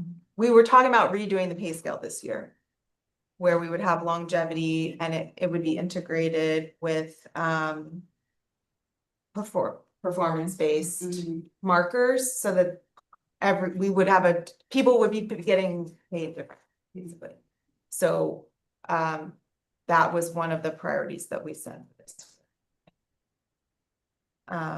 But this, so I don't know if you guys noticed, I did have maintenance worker 1 and the deputy assessor already in here. I kind of forgot that. And also the highway secretary, not the highway, the planning and zoning board secretary, we actually did fund at the next tier. So, At 3. when we went to 40. yeah. Whether we want that to be more, but it's the clerk. It's clerk 1 or clerk 2. Clerk 1. Anyway, I'm sorry. I think I put in the wrong draft. That's why I understand that now, and that's where I was getting confused on things, because I was like. We pay the planning board secretary 20,000 less for the same hours that the court clerks work. For the amount of output that department does. As well. Yeah, no, we don't. Okay, that's where I was getting like in comparison, I was like, oh, no. Okay. Oh. All right, all in favor? Aye. Opposed, abstain, motion carries. So the next item, Mary Lou told me to just have the highway department release that. And it's time for our executive session, you guys. Done with that. Oh, I'm sorry, that's your computer. Ooh, I'm sorry. All right. I'll make a motion that the Town of Rochester Town Board enters into executive session at 9:52 PM for the purpose of discussing matters that lead to the appointment of particular persons and matters regarding litigation, which is the litigation of the town versus Brock Martin, the certiorari cases, Storm Farms, and Gatti Avshalomov. okay, Town versus Ridgeview and Town versus. Oh, go ahead. It's not town versus, well, I guess it's Ridgeview Realty. Ridgeview Realty, and then Town versus Brock. Second. Yeah, and that's planning board. Brock versus the planning board. That one is not. That one's the settlement one. The Oh, first one Martin. is planning Okay, board. right. Okay. I'm sorry, you did Yep. 3, you mentioned it twice. Second. Any discussion? All in favor? Aye. Opposed, abstain, motion carries. Huh? Yeah, she did. I did. All right, I'm taking